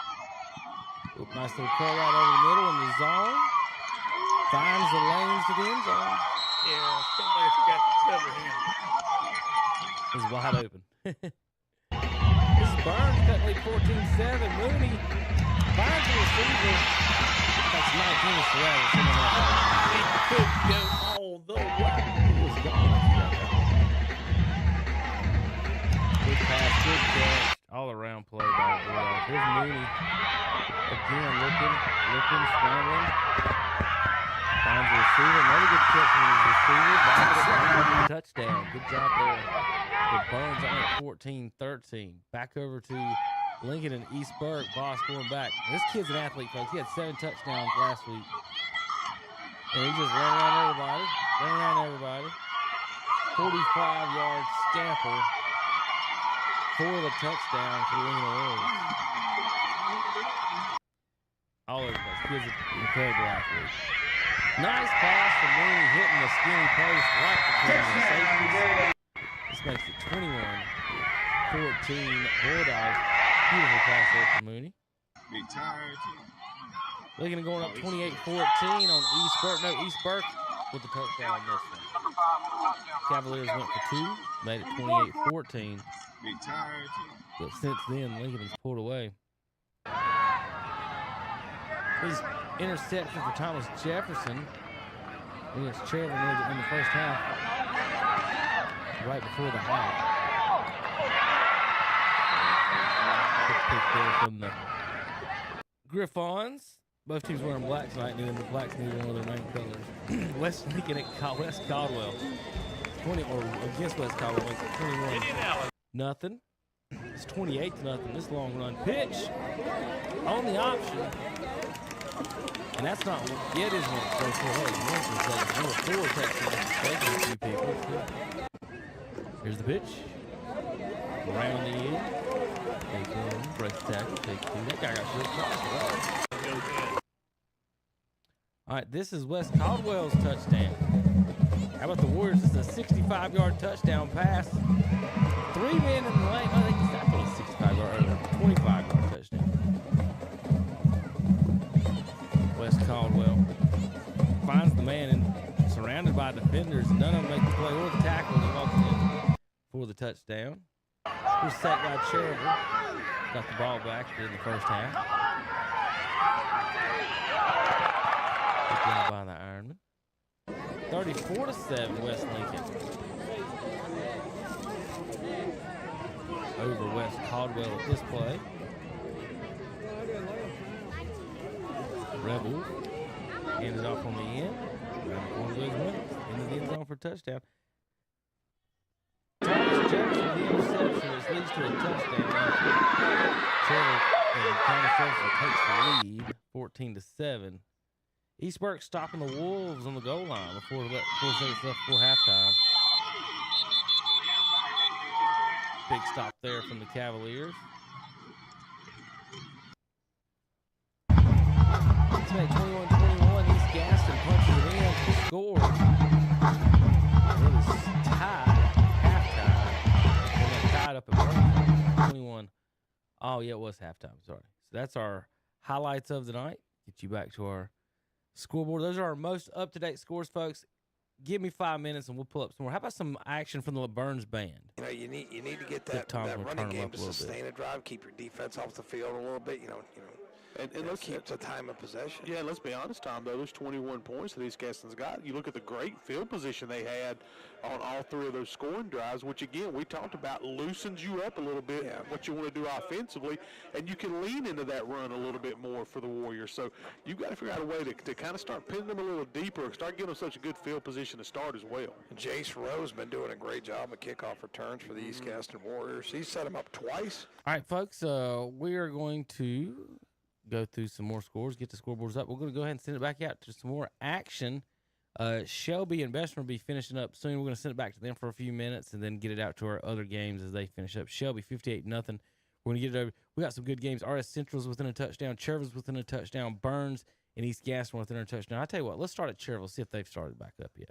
See the new lightweight rugged commercial. Well, how about Wagner? Let's see if they could put together a driver here to get All on right, top of RS Central. RS Central RS Central, 19-12, Dennis, Cavaliers. the It should be a good lead. second half. The Cavaliers right here now. at RS Central. Paul Foster on the call. And just quickly, some Jonathan stats Bland, from that Chip first Carter, half we had unofficially. RS Central with 6 Meepo first downs and 13 for East Rutherford.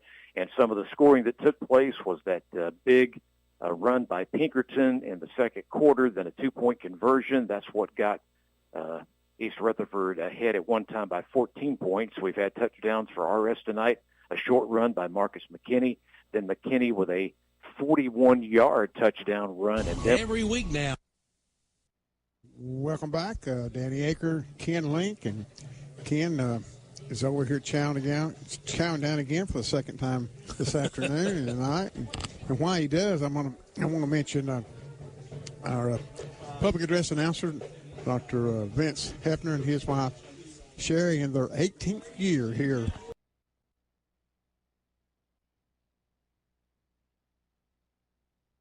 There's a minute 25 to go. And they're just now breaking the huddle with a minute 18, so. Second down and 12. Shelby's going to move to 5-3, but 4-0 in conference play. Snap to Chastain, and Lipford gets the rush, and he gets the 2 he lost back. Maybe one of them anyway. Yeah, at least one, yeah. So, third and about 10 and a half, somewhere in there. No, you're right. They did get the 2 back. 40 seconds left in this one. Let's see if they elect to run a play or not. So Shelby's going to come out of this with a 64-0 victory. And so they have gone through their 1A portion of the schedule. And I'm not even sure the term unscathed does it complete justice, because they won 56-0, 75-8, 72-0, and now 64-0. One more run, and he's going to get about 1, and that looked like maybe number 23. So that was Jaden Owens. And that will do it.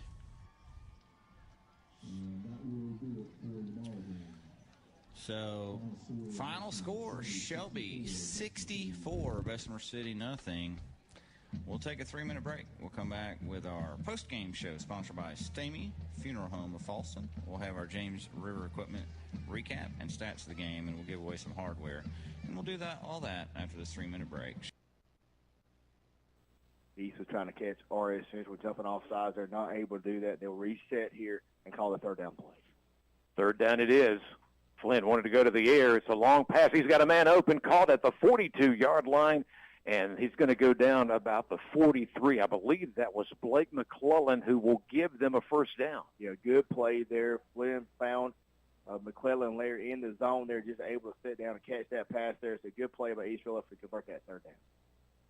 So we've got our first Pablito's first down of the second half. Remember those folks for authentic Mexican food. They've got 2 locations in Rutherford County and also one in Uptown Shelby.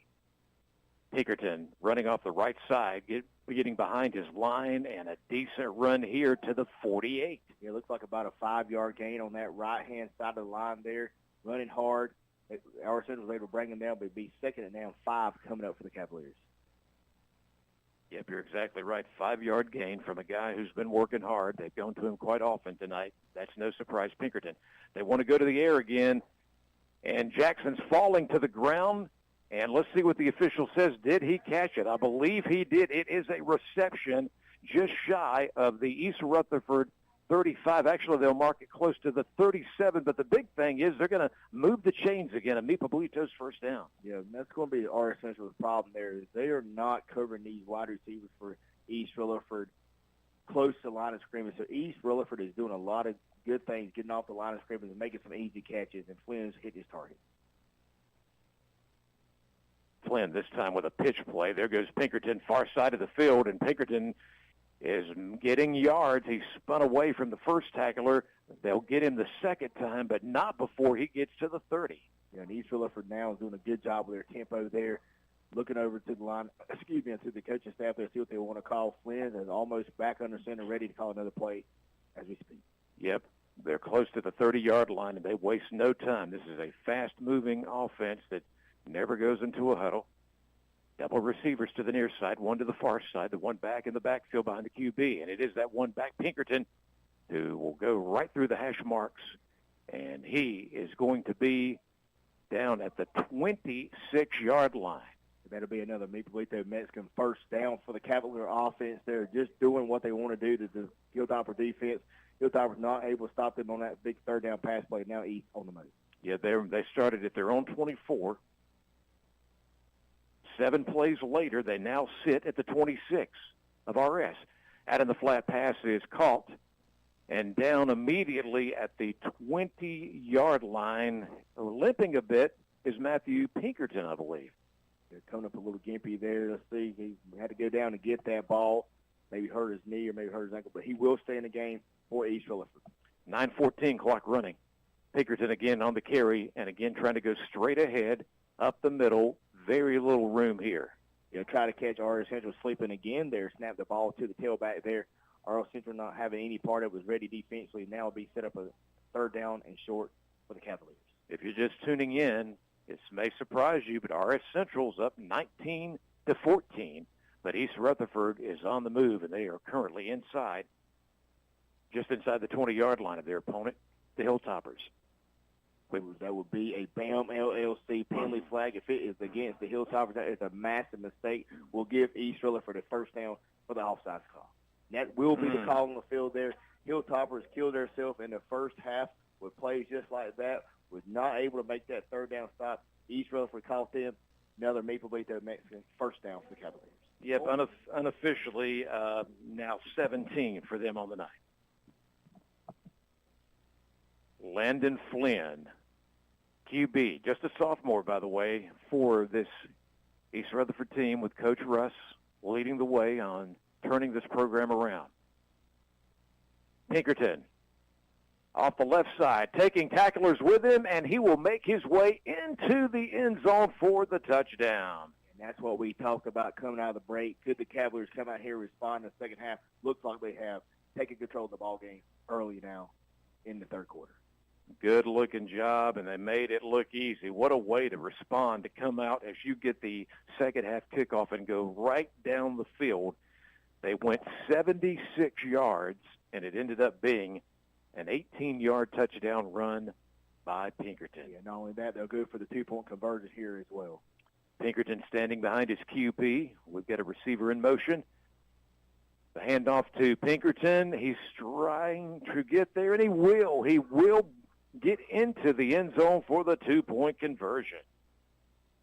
So a big moment in this game for East Rutherford as they go back on top of the Stanton Enterprise McDonald's scoreboard, home of those world-famous French fries.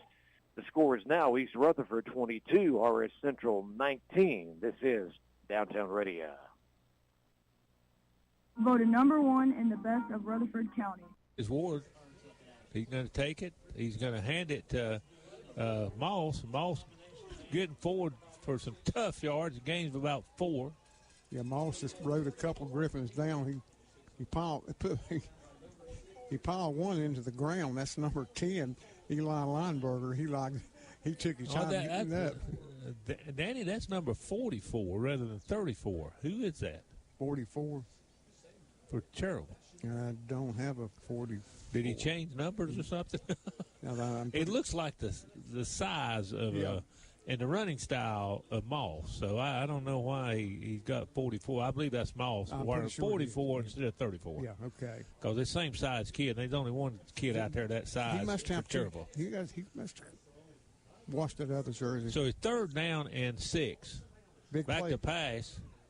And here's the pass, and it's completed. Sewell for a first down the left sideline. Yeah, Sewell for 6. Make it 10. Let's see. 10. He's got, let's see, 10 yards. 10, 11, 12, 13 yards. Yeah, he's up to the 31-yard line of Thomas Jefferson, where to be a first down. Another Medical Center Pharmacy first down for Cherville. And they hadn't had any of those recently. They had a lot early in the game. That's right. So glad to see that. 1st and 10 from the 31-yard line of the Griffins. Griffins jumped. I believe it's going to be all sides. Sure is. That's another Heath Jackson Plumbing penalty, and that'll make it 1st and 5 for Cherville. Ironman putting together what hopefully going to be a good drive for him here beginning of the 3rd quarter. Ball is now on the 26-yard line of Thomas Griffin as the Ironman driving here. Under center again is Ward.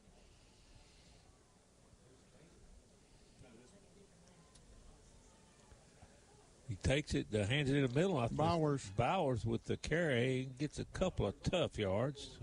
Maybe a gain of 2, it looks like. Yeah, Bowers' 2nd carry count of the game. And 2nd and 8 on the 24-yard line. As Coach Pruitt is calling the play out to Ward. He's got it now. Bowers coming off holding his arm, Ken. His left arm. He's checking up on the play a little bit.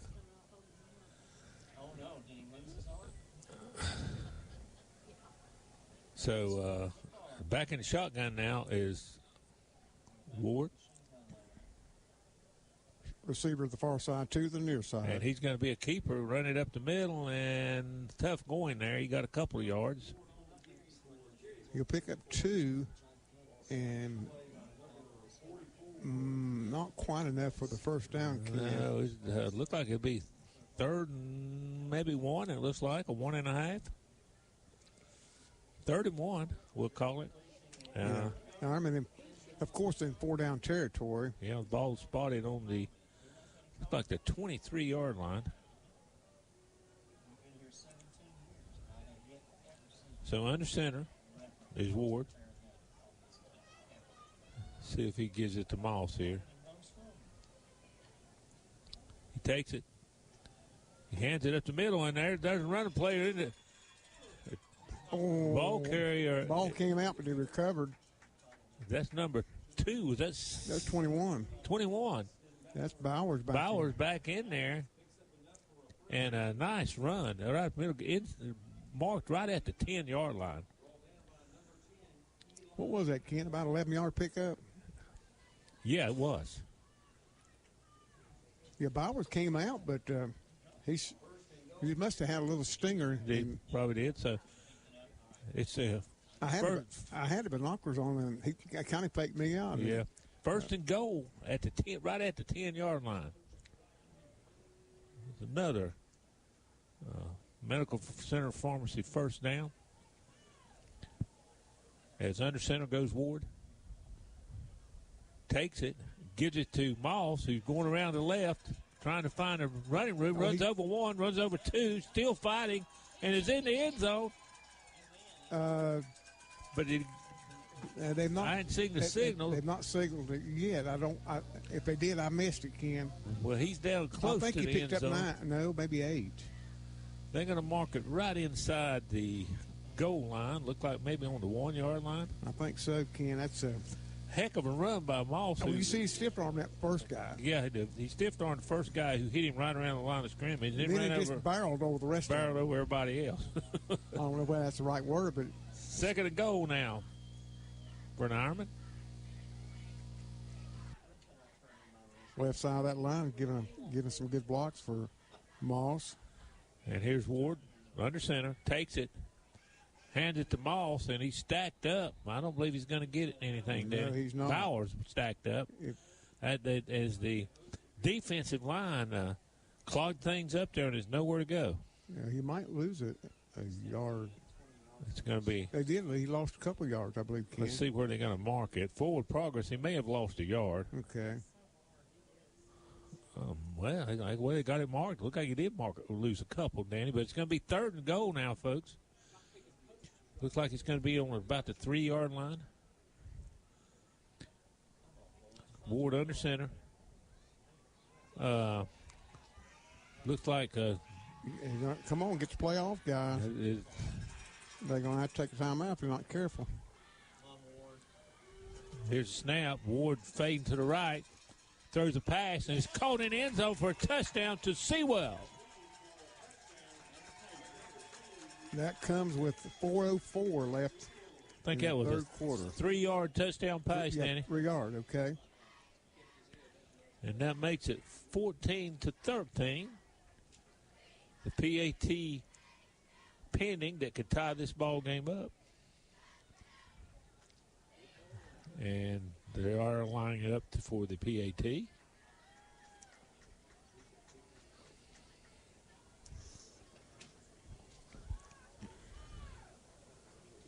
Here's a snap.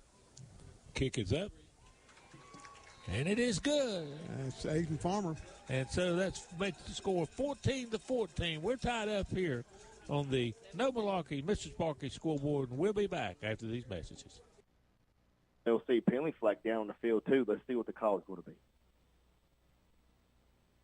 Going to be interesting. Not sure what the referee called here, but we'll know momentarily. 3 officials are currently in a huddle having a discussion. They're trying to decide what the flag is, apparently. Yeah, that thing came in really late, so I'm not exactly certain what that call could be. They're still discussing it. Apparently they don't know what the call might be either because they're talking about it quite a while. By the way, the BAM LLC penalty flag, remember these folks for on-site event support for businesses, schools, or churches. They'll help brick-and-mortar businesses remain relevant. Great people. Jamie and his wife at BAM LLC. Looks like a personal foul call will be called against the Cavaliers. Wow, that is a big call. You better believe it is. Again, the kick didn't go deep, but immediately they went down on the ball just across the 30. We had the penalty flag, and now the field position is going to change for East Rutherford. They're going to be back and have it 1st and 10 at their own 19-yard line. Let's see if the RS Central defense can make a stop right here, put a little bit more resistance than that first drive of the second half of the Cavaliers. Cavaliers looking to score again to take the lead there.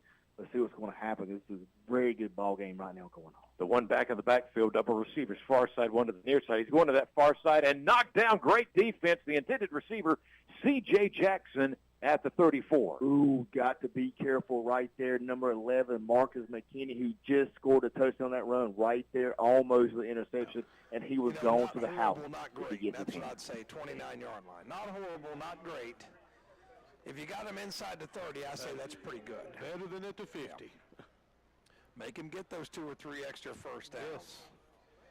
So Burns now, look at this 5-man front, Robbie. There's the adjustment. And man goes in motion, and it's going to be a running play. Slips through, slips a tackle, and he might go, and he is. It's gone. He's going to take it all the way in for a touchdown, and that's 22. That's Brown. And Brown goes in for a 71-yard touchdown, and just like that, we're going to have a tie game pending the extra point. It looks like East Gaston's got a lineman down. And so they've got a lineman down, so we're going to take a break. We'll be right back.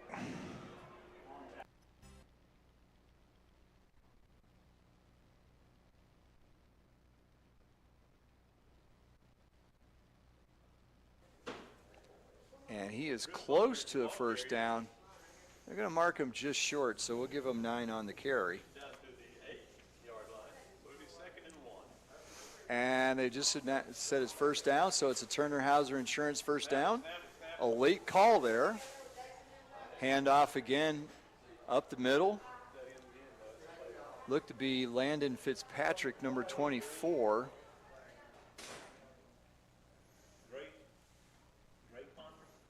Yeah, West Lincoln came in averaging pretty close to 8 yards a run, so I think that average is definitely going to go up after this week, but we got a face mask. So Ponder will get Gray Ponder, another, it's like the Saints, there's a lot of Ponders. So he gets the carry down to the 8-yard line, so it's a gain of 6 for Ponder. Then it's half the distance to the goal line, so that puts it at the 4. It'll be first and goal. Or did they just take the penalty? Anyway, they have the ball at the 4-yard line.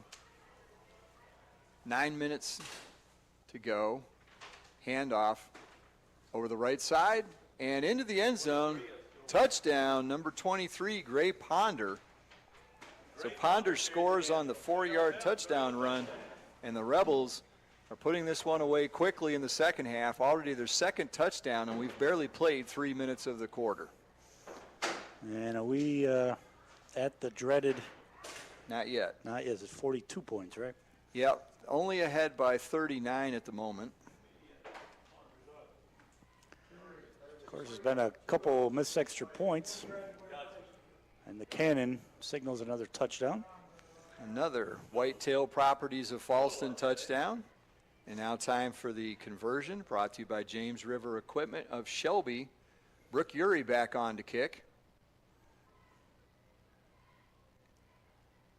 Snap is a little high, holds down, and the kick is up and good by Urey. She pounds it through the uprights, and there's a flag down. Let's hold on a second and see what this is about.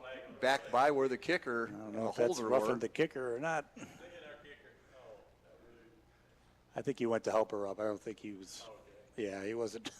A little more momentum than anything. Oh, personal foul against Wes Caldwell, so the point is good.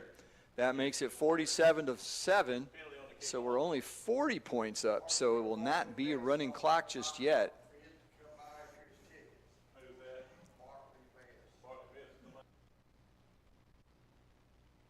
At the 37, almost exactly where Burns started their first drive.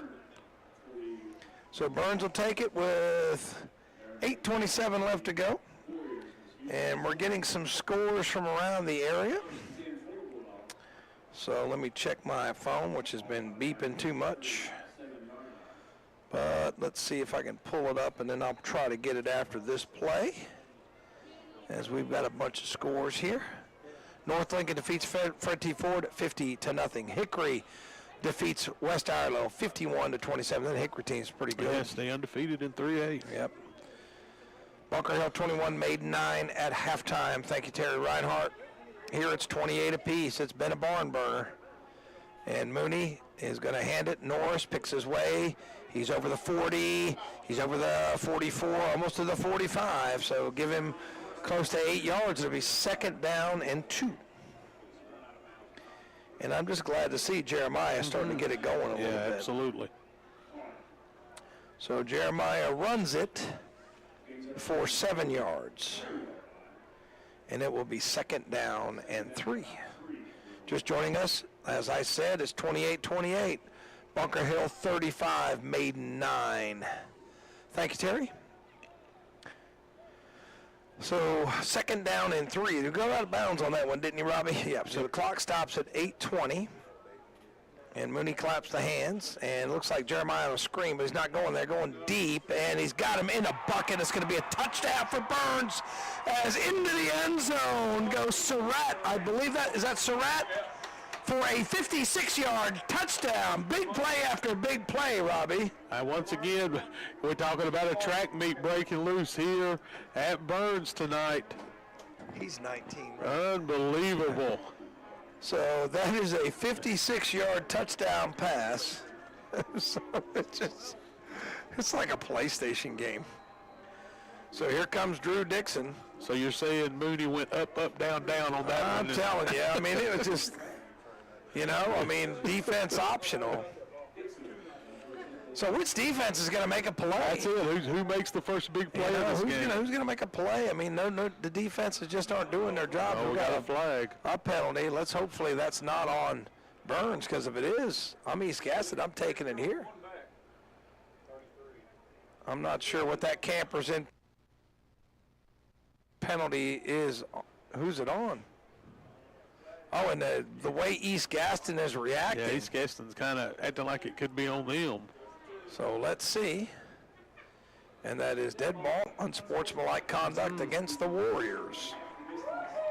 What I would do is I'd take it on the kickoff. Take it on the kick. Take it on the kickoff.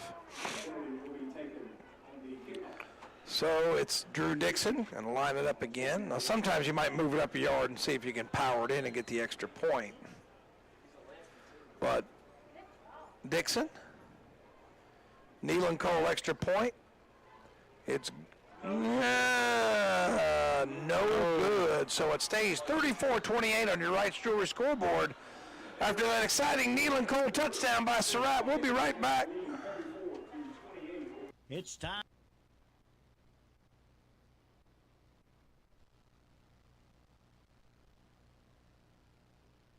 Priced at $3.99. The things that are changing as we've gone along in this game tonight, a lot of penalties early for RS Central. They definitely had the more penalty yardage, but that has definitely changed.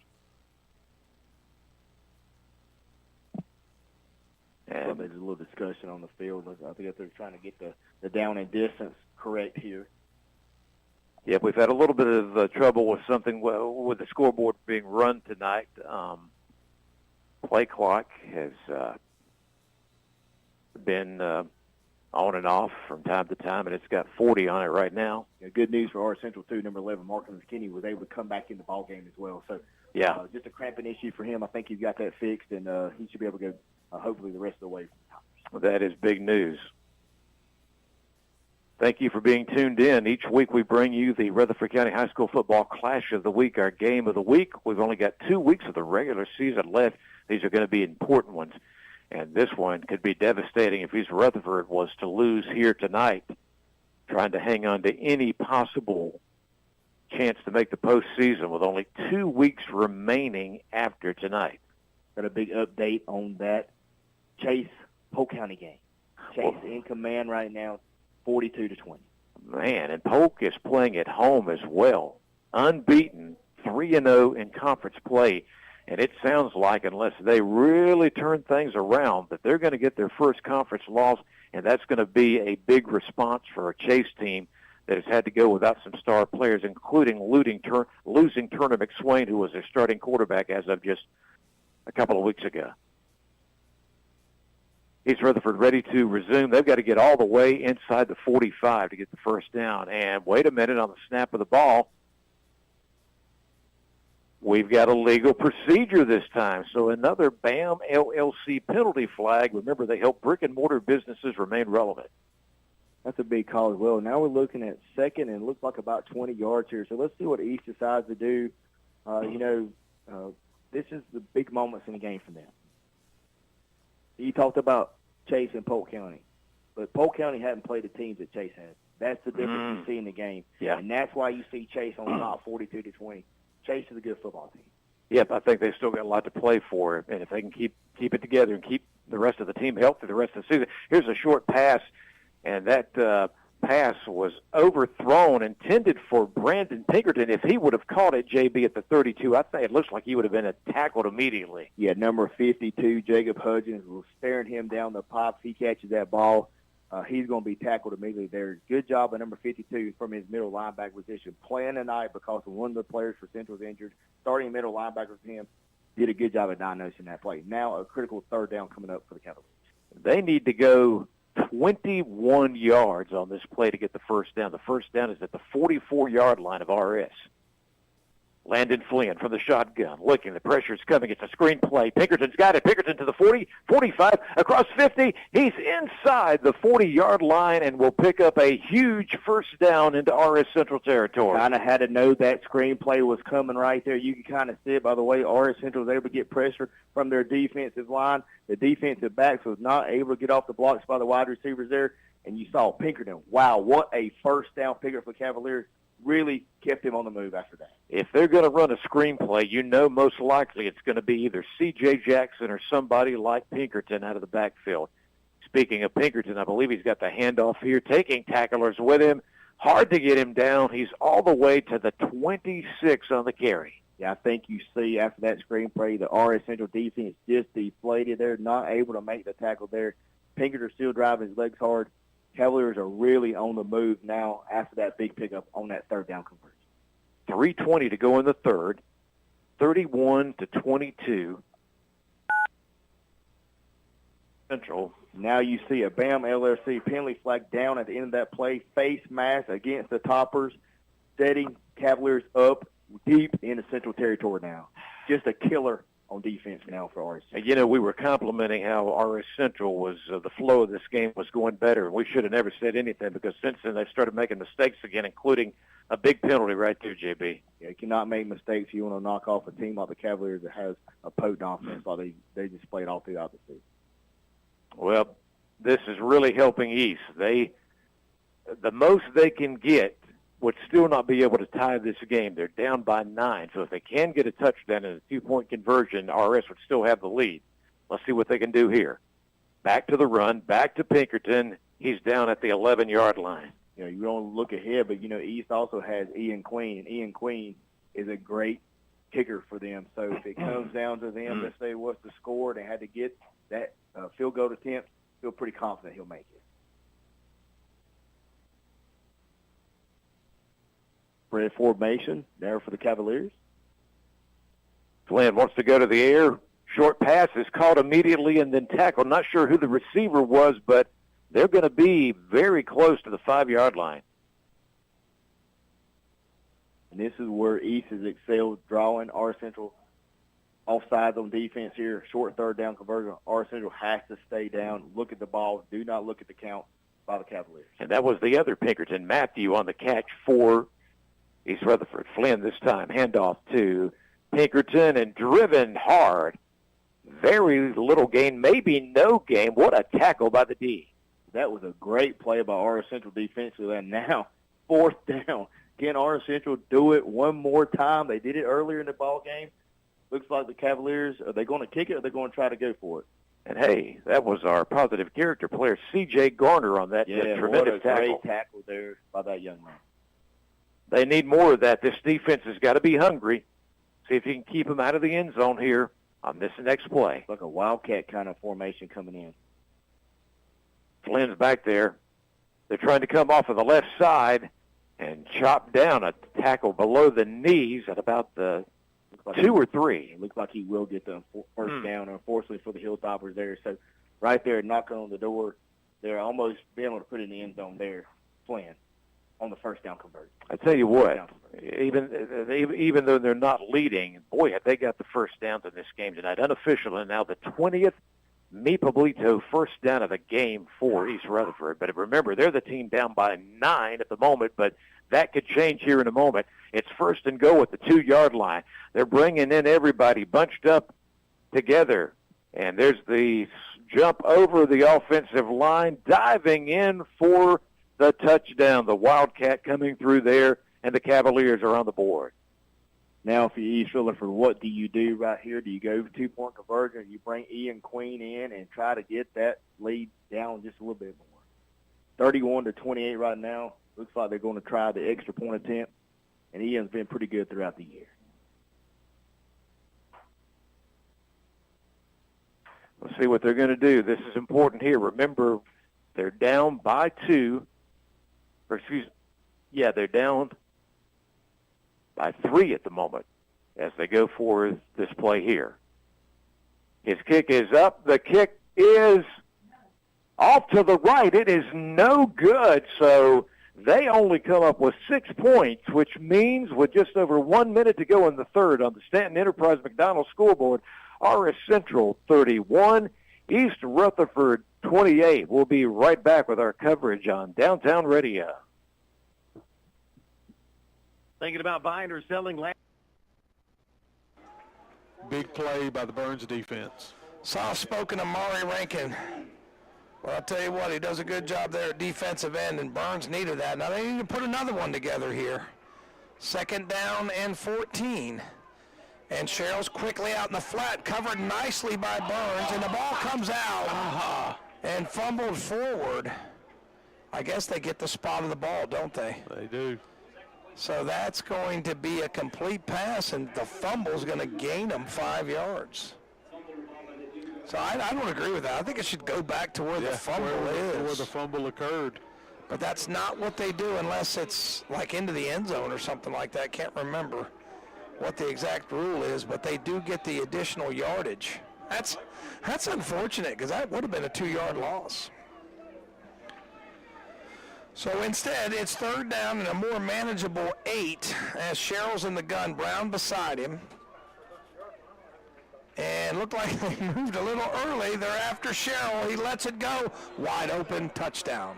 Nobody even near him, and that's Omarion Pryor. And that's what happens, Robbie, when you run the football effectively. Yeah, they was able to run it. You started cheating up, and then the guy gets behind you on that right side. That's what happens. So number 8 ties the score, and this Nealon Cole extra point after the numbers bookkeeping touchdown. This Nealon Cole extra point can put East Gaston ahead. They haven't been ahead since it was 14-7. Yeah.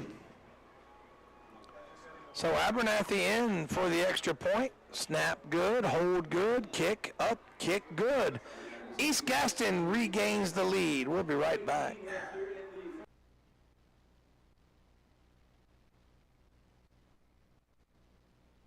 Carlin McIntyre. Wow, what a big play there for Carlin McIntyre. Just gutted East in the middle of their defense there. Exactly what RS Central needed to start this drive off. Do have a big update there on the Burns game there. Burns and East Gaston. Burns is on top of that game right now, 34-28. Is it in third quarter, we believe? Yeah, it's in the third quarter now. All right, thank you, JB. Thank you, Philip. What a good one going on now. Yeah, we got some good games tonight. Again, the number of teams decided they were thinking the rain was coming in earlier. They played last night, but we've got good football on this Friday night, including our game here. Here's a pitch, and there is McIntyre on the move. He is going to go inside the 30 Marcus McKinney, I should say, to the 29-yard line. Yeah, pitch play on the left-hand side, just given what the defense gave him there, was able to pick up a lot of positive yardage there. Now that would be the last play, fourth quarter coming up here in 12 seconds. My goodness, the Stanton Enterprise McDonald scoreboard. After 3 quarters, it's 31-28. RS Central leading East Rutherford. Anything could happen. Hope you're coming back with us as we continue with our coverage on Downtown Radio.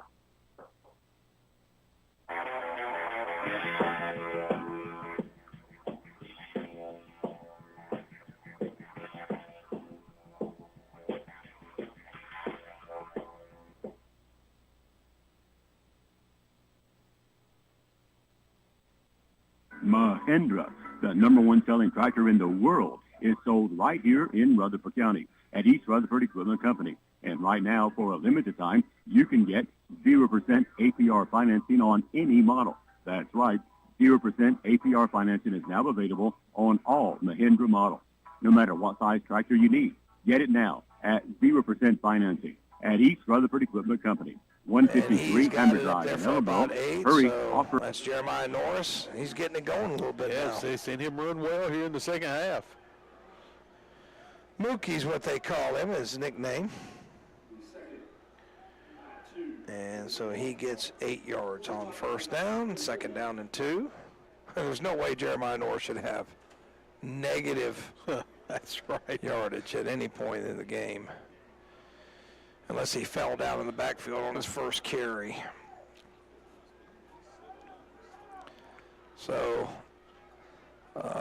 Bunker Hill 35, Maiden 9. Snap back, Run up the middle, not sure where he was spun down. They're going to give him 4 yards, and that's a Falston Pharmacy first down. So Burns has got not quite the East Gaston rush game they've got theirs going a little bit better now. Down by a point, 35-34 on your Wright's Jewelry scoreboard. The difference, the extra point, special teams, Robbie. Yeah, absolutely. 3 facets of the game. Yeah. One of them can beat you. I'm telling you. Looks like East Gaston players lined up offside. Yeah, He sure is. Lined up offside. Let's see if they get him. They don't. So Mooney's back. He's got time. Now flushed. Extends the play. Lets it go. Into traffic. Overshot him. Incomplete. So incomplete as he was looking for Surratt again. And it'll bring up 2nd down and 10. So it looks like 77's coming off for Burns. Hopefully he's okay. As Gage Bowman looked like he was holding his side a little bit. And it is 2nd down 10. And here comes, I believe that's Surratt coming back into the game. And Johnny Johnson getting some instructions from Coach Diamond. So you feel like, though, Robbie, you have to score on every possession. Absolutely, yeah. Yes, it's one of those games right now. You know, you have to score on every possession. So is it going to be a screen pass? It isn't, and Mooney's in trouble, and he lets it go. Was there a receiver in the area? Yeah, he's going to get away with it, but that's another incomplete pass. And Burns in danger of having to punt this football unless they can convert a 3rd and long. Yeah, I was kind of concerned they just about didn't get it back to the line of scrimmage. Yeah, they could have. I wasn't sure which receiver was in the area, but incomplete, 3rd down 10. Big play here. We talked about the first team that could get that first stop, Tom, and so it's a big play here for the Burns offense. Yeah, it's a huge play. 3rd down 10. Mooney's in the gun. He'll roll to his right, let it go, and is it caught? It is. Let's see if they're going to give it to him. They are. Wow. Tight ropes to sideline to the 36-yard line, and that is a gain of 16 yards in a Falston Pharmacy first down. What a throw. Yeah, great throw, great catch on the far side. Was that Warlick who caught it? So that was Warlick who caught it. He's been walking the tightrope all night long. So it is 1st down 10 from the 36. And now Mooney's in the gun again. 2 wide receivers left, 1 to the right.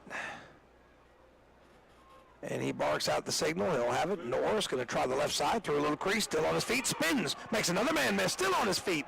Still on his feet. Falls forward to the 29-yard line.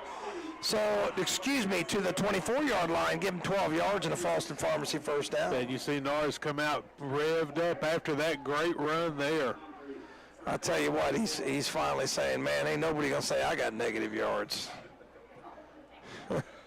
So Burns, again, trying to get another playoff before the quarter ends. And now it looks like, is East Gaston offside? They're going to call a flag. Okay, they're going to call a penalty. Thank you. So it took a while for that one to come out. Yeah, so that's a camper's in penalty of 5 yards. So that'll move the ball 1st down and 5, and I think the clock restarts on the whistle. It does. So I don't think they're going to get the play off, so we're going to go into the break.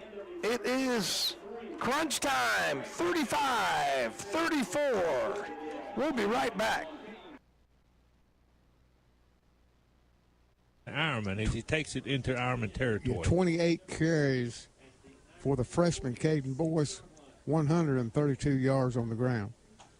And he doesn't seem to be letting up an inning at all.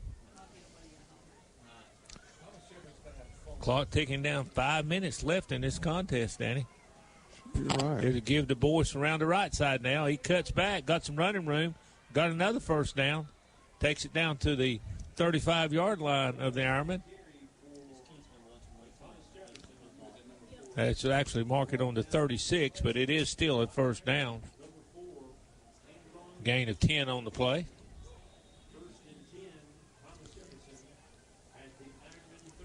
So the Ironman need to stop this drive.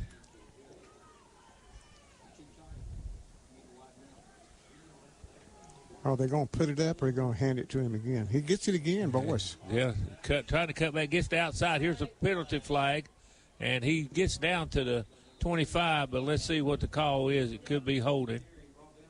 Tackle by It is holding on Thomas Jefferson. So that Heath Jackson Plumbing penalty flag will back the Griffins up and negate that gain by Boyce.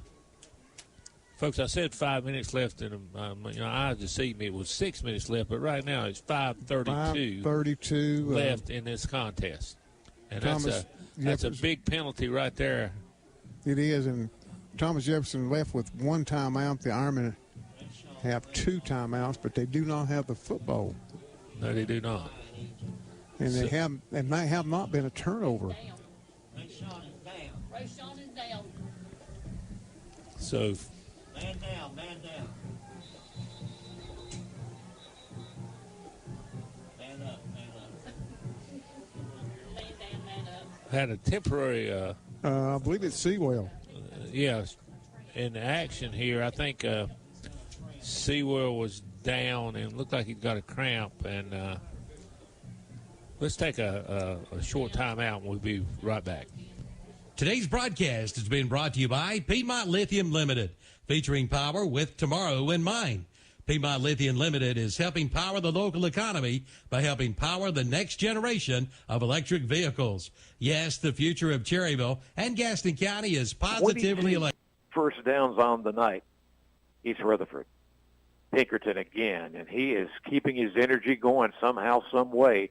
There's no telling how many carries he's had tonight, as he'll get a short gain down at the 48. And so far, he's done a good job of wrapping the football up, too. So, a lot of carries, and he's done a good job protecting the football. But that was a pretty good job by RS Central. Now, it'll be second and about 8 coming up for the Cavaliers. You remember the other big thing that's helped RS take the lead in this game, and that's been the play of their defense. Can they come up again? And right there, a good job, because the quarterback goes down. I don't know, was there a mishandle of the football or if the defense was there, but they're down back at the 43-yard line. Yeah, the mishandle by Flynn there, and he was able to jump on the ball there, save the possession there for Eastville for now. But, however, it will set up a 3rd and 12 coming up for the Cavaliers. Well, that was a break for RS Central. The ball, they just couldn't maintain it for a minute, almost a loose football as they go back to the 43-yard line. Big play coming up here on 3rd down. And hold everything here. RS Central has decided to talk about it. They are going to take a timeout. And we'll do so as well on the Stanton Enterprise McDonald's scoreboard, home of those world-famous French fries. We're in the 4th quarter, and it's a 31-28 RS Central lead over East Rutherford as our coverage continues on Downtown Radio. Blue 42, Blue 42. Unlike football, he was here. Oh yeah, he wasn't the biggest guy in the world, but I'm telling you, man, he hit you, man. He hit you like a brick, man. Yeah, that's a good comparison. I like that. I mean, the way he runs, just hard, not afraid of contact. 2nd down goal from the 1. And you're right, they never go under center, do they? And Mooney's going to keep it into the end zone for the numbers. Bookkeeping touchdown. Burns back in front. 40-35, and I would say the Neal and Cole conversion will be a 2-point conversion. Yeah, it looks like we may have a Burns player down, it looks like. Okay, so we'll step away. We'll be right back. It's time to power up. Power up with Skag Power Equipment powered by Vanguard from Ellie's Supply Company in Polkville. The Vanguard is now available on the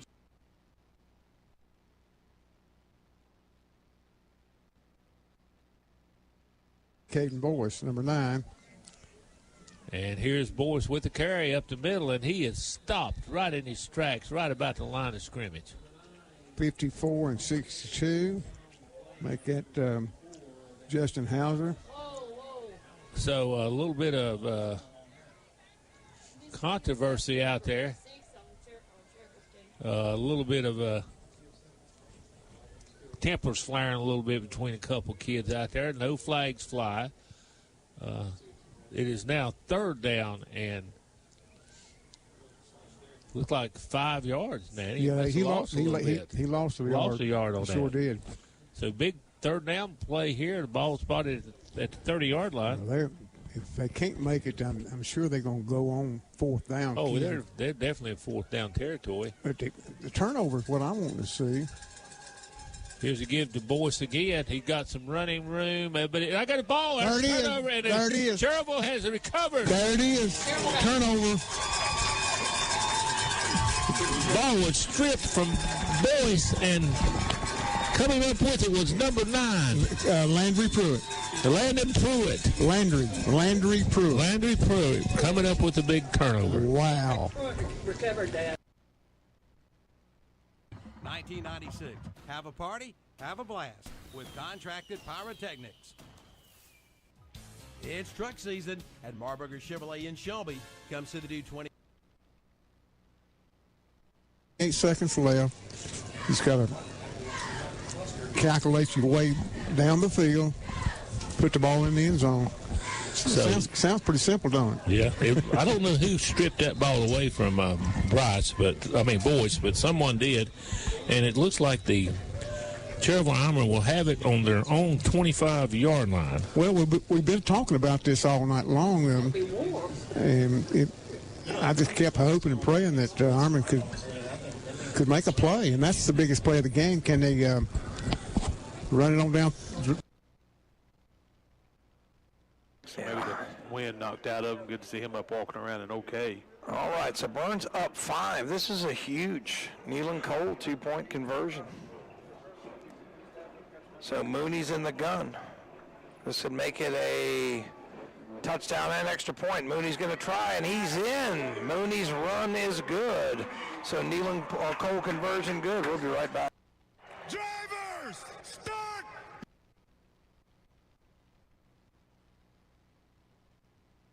That's 9 penalties, 75 yards.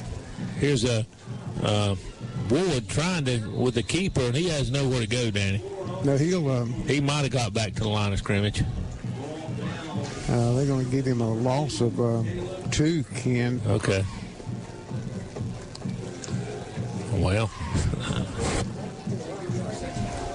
So it'll be a 2nd and 22. Wow.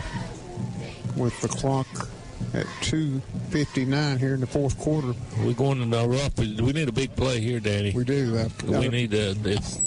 Our score, folks, is 14-14. So the Army need to come up with a couple good plays here. Get up the field. And here's the snap to Ward. He throws it out to Patterson. He got some running room down the left sideline, and he gets ahead for a good gain. He sure does. Did not get the first down, folks. 15, 16, 17. About 16 yards, Ken, on the pass play. Got it to the 31. So now it'll be third down and about 6, it looks like, Danny. Yep. Well, it's actually a third and about 5, it looks like. 4 or 5. 3rd and 4, call it. On the 31-yard line. Clock at 2 minutes and 33 seconds. Big play right here in the game, folks. Ward takes it. Got a pass play out here to Sewell, but he's going to be dropped, and he's going to be short of the first down. Oh, they said he fumbled and recovered by Thomas Jefferson. Wow. Now, it's right in front of the Cherville bench, and a lot of protesting going on there. And the officials are huddling over there, Danny, discuss this play. I believe the ball was downed. They called it incomplete pass. Wow. Which is a little bit strange. I thought he called it. Maybe he never did have it secured, and he's juggling it when he was brought down. That's probably what it was. But anyway, it'll bring up now a 4th down, Danny. And 4 with 2:27 left on the clock and a tie ball game, 14-14. Going out to punt the ball away is Justin Hauser, I believe, Ken. And that's the right call. You can't go for it here because if you don't make it, you give them excellent field position to actually make something happen. So need a good execution here. Need a good snap and a good kick. Here's the snap. Good snap. Here's a kick, and it's a fumble and cover. Oh, recovered by Chovel. They covered it. And Thomas Jefferson tried to catch it on the fly. And recovering the fumble, I believe, was Rayshawn Sewell. And Sewell, who was laying on the ground a few minutes ago with a cramp, back in action and making the big play. Wow. So, folks, it's a roller coaster, but right now the Ironmen own the football with 2:23 left in the game with 14-14 score. And the ball is, Danny, on the 37-yard line of Cherville. So we want it on the 37-yard line. But the good news is that Cherville got the ball back with a first down with 2:23 left. So that turned out to be a great sequence of events. It sure is, Ken. And, so here's Ward in the shotgun, looking to throw it. He's getting chased. He gets away. Now he throws it. It's caught by Patterson, and he gets ahead for a gain of about, it's right back to the line of scrimmage. Look like no game on the play. Short pass. So it's going to be a second down and 10, it looks like. The clock right at 2 minutes, folks, and ticking. Ward didn't have anywhere to go on that, and finally found somebody with a short pass, but Patterson was well covered when he caught it and was brought down right at the spot. Ward and Sewell both, Ken, on the far side of the field. Okay, here's Ward in the shotgun again. And almost over his head, good bad snap, but he comes down with it. Now he's going to throw it, got a wide open receiver, and it's Sewell. And he's taken down on the sideline, but he's got a first down out of bounds. Yeah, 14 yards. Across midfield, folks. It looks like it's going to be spotted on the 48-yard line of Thomas Jefferson. 14-yard completion, Cam. Another Medical Center Pharmacy first down for the Ironmen. Minute 28 left on this clock, Danny. Yep. As they're across midfield. Again in the shotgun is Ward. Patterson comes out far to the left. Here's a handoff to Bowers. No, it's a fake to Bowers. Throwing the ball is Ward. He's got a receiver. And I think it's Jackson. Yes, sir. Hunter Jackson with the first down inside the 40. Down to the 37-yard line. Hunter Jackson, Johnny on the spot there, Ken. That's our Bennett Insurance Agency player to watch, Danny. That's Hunter Jackson. Minute 15 on the clock. The clock stopped temporarily for the move to sticks. Now it's running again. Here's Ward in the shotgun. Takes it. He's going to keep it. Quarterback keeper. And shakes away one tackle, gets to the outside, and gets ahead for a gain of about 8 yards, it looks like. He was closed.